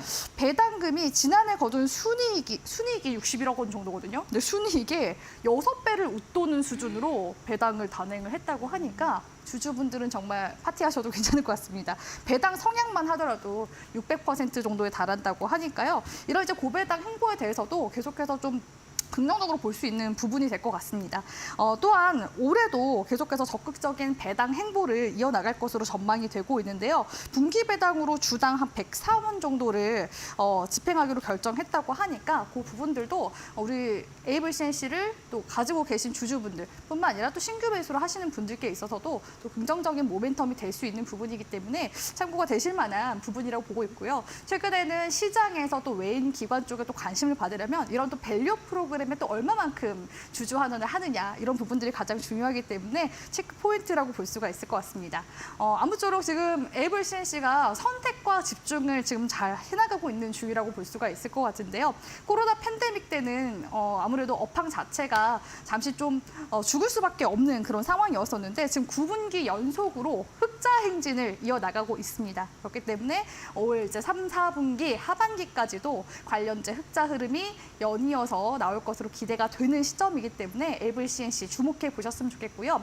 가격 전략적인 부분들도 같이 함께 보도록 할 텐데 ABCNC는 제가 5월 달에도 우리 시청자분들께 이데일리 TV 통해서 공략 한번 도와드렸었던 종목이라 제가 기억에 남습니다. 지금 구간에서 조정을 지금 준 상황이기 때문에 또다시 한 번 더 재공략을 해볼 수 있을 만한 시점이라 딱 지금 시기에 가지고 와봤고요. 오늘 이제 양봉 마감했기 때문에 하단 구간도 지금 조정이 어느 정도 마무리가 된 것으로 보여지거든요. 하단 구간 7,800원 구간대 손절 라인 우리 시청자분들이 잡아가시면 또 짧게 대응할 수 있는 구간이니까 대응하시기 어렵진 않을 것 같고요. 반등 나왔을 때 21선 돌파를 해야지 상방으로 전환이 더 강하게 올라갈 수 있거든요. 그렇기 때문에 목표 구간은 우선적으로 우리 시청자분들께 9,600원 구간대 잡아드리면서 이후에 제가 관련해서 종목 AS 도와드리거나 할 때 10,000원 돌파하는지 추가적인 여부 보면서 추가적으로 목표가 상향까지 같이 함께 도와드리도록 하겠습니다. 네, 알겠습니다. 내일 시초가 공약주로 에이블 CNC 화장품 관련주 언급을 해주셨습니다. 우선 중국 시장에서 잘 나가고 있다라는 투자 포인트 짚어주셨는데 유럽에서도 1분기 매출이 74% 급증했고요. 미국에서도 판매고를 올리고 있다는 긍정적인 이슈 나오고 있습니다. 목표가 9,600원, 손절가 7,800원으로 가격 전략 제시해 주셨으니까요. 이 부분 참고하셔서 시초가 잘 공략해 보시길 바랍니다.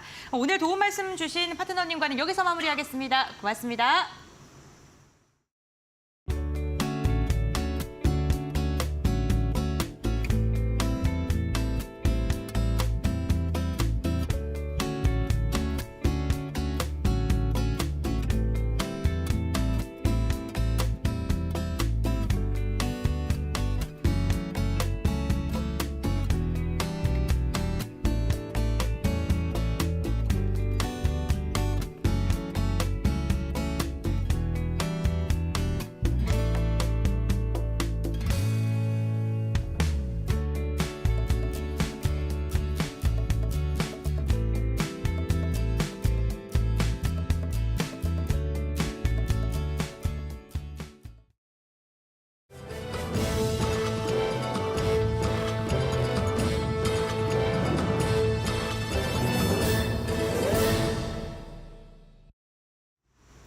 계속해서 이데일리 TV 뉴스 전해드립니다. 오는 19일부터 가상자산 이용자 자산을 보호하고 시세 조종 등 각종 불공정 거래 행위를 규제하는 가상자산 이용자 보호법이 시행됩니다. 가상자산 이용자 보호법에 따라 앞으로 이용자의 예치금은 은행이 안전하게 보관 관리하고 가상자산 사업자는 이용자에게 예치금 이용료를 지급해야 합니다. 가상자산 사업자는 자기의 가상자산과 이용자의 가상자산을 분리해 보관해야 하고 해킹, 전산장애 등 사고에 따른 책임을 이행하기 위해 보험에 가입하거나 준비금을 적립해야 합니다. 이 밖에 시세 조종 등 불공정 거래 행위에 대한 규율 체계도 도입되며 가상자산 사업자에 대한 금융당국의 감독, 검사, 제재도 가능해집니다. 시중 은행들이 잇따라 대출 금리를 올리고 있습니다. KB국민은행은 18일부터 주택담보대출과 전세자금대출 변동 혼합형 금리를 0.2%포인트씩 모두 올리기로 했습니다. 우리은행 역시 지난 12일에 이어 오는 24일 가계대출 금리를 추가 인상할 계획입니다. 신한은행도 22일부터 은행채 3년, 5년물 기준 금리를 0.05%포인트 올리기로 했습니다. 해당 대출 상품은 대부분 주택담보대출입니다.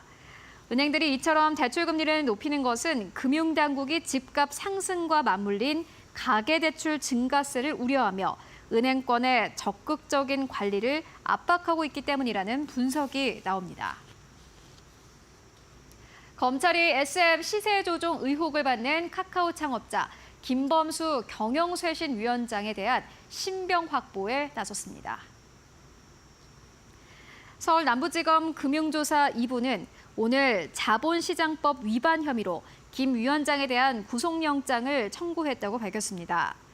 지난 9일 김 위원장을 소환해 20시간여에 걸쳐 밤샘 조사를 벌인 지 8일 만입니다. 검찰은 카카오가 2월 16에서 17일과 27에서 28일 합계 약 2,400억 원을 동원해 SM엔터 주식을 장내 매집하면서 총 553회에 걸쳐 고가에 매수한 것으로 보고 있습니다. 이 과정에서 금융당국에 주식 대량 보유 보고를 하지 않은 혐의도 있습니다. K컨텐츠 성장을 도모하는 2024 K포럼이 오늘 서울 용산에서 열렸습니다. 일간 스포츠와 이코노미스트가 주최한 이번 행사는 K컨텐츠 성과 극대화를 목표로 마련됐습니다. 올해 2회를 맞은 포럼 주제는 K메이커스로 K컨텐츠와 K브랜드 사위 조화를 만드는 사람들에 주목합니다. 포럼에는 곽혜은 이델리엠 대표, 용호성 문화체육관광부 제1차관, 가수 이홍기 등이 참석했습니다. 올해는 5개의 주제 강연과 크리에이터 뷰티시언, 감사패 전달식, 가수 비비 유니스 등의 축하 공연으로 이어졌습니다. 지금까지 이데일리 TV 뉴스 전해드렸습니다.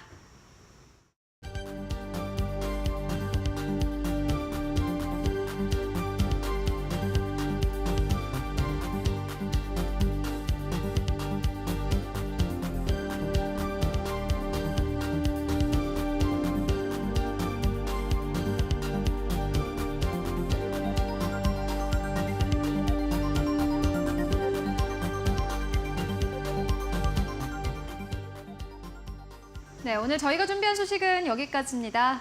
저희는 내일도 보다 더 정확하고 발빠른 소식으로 여러분들과 함께하겠습니다. 시청해주신 여러분 모두 고맙습니다.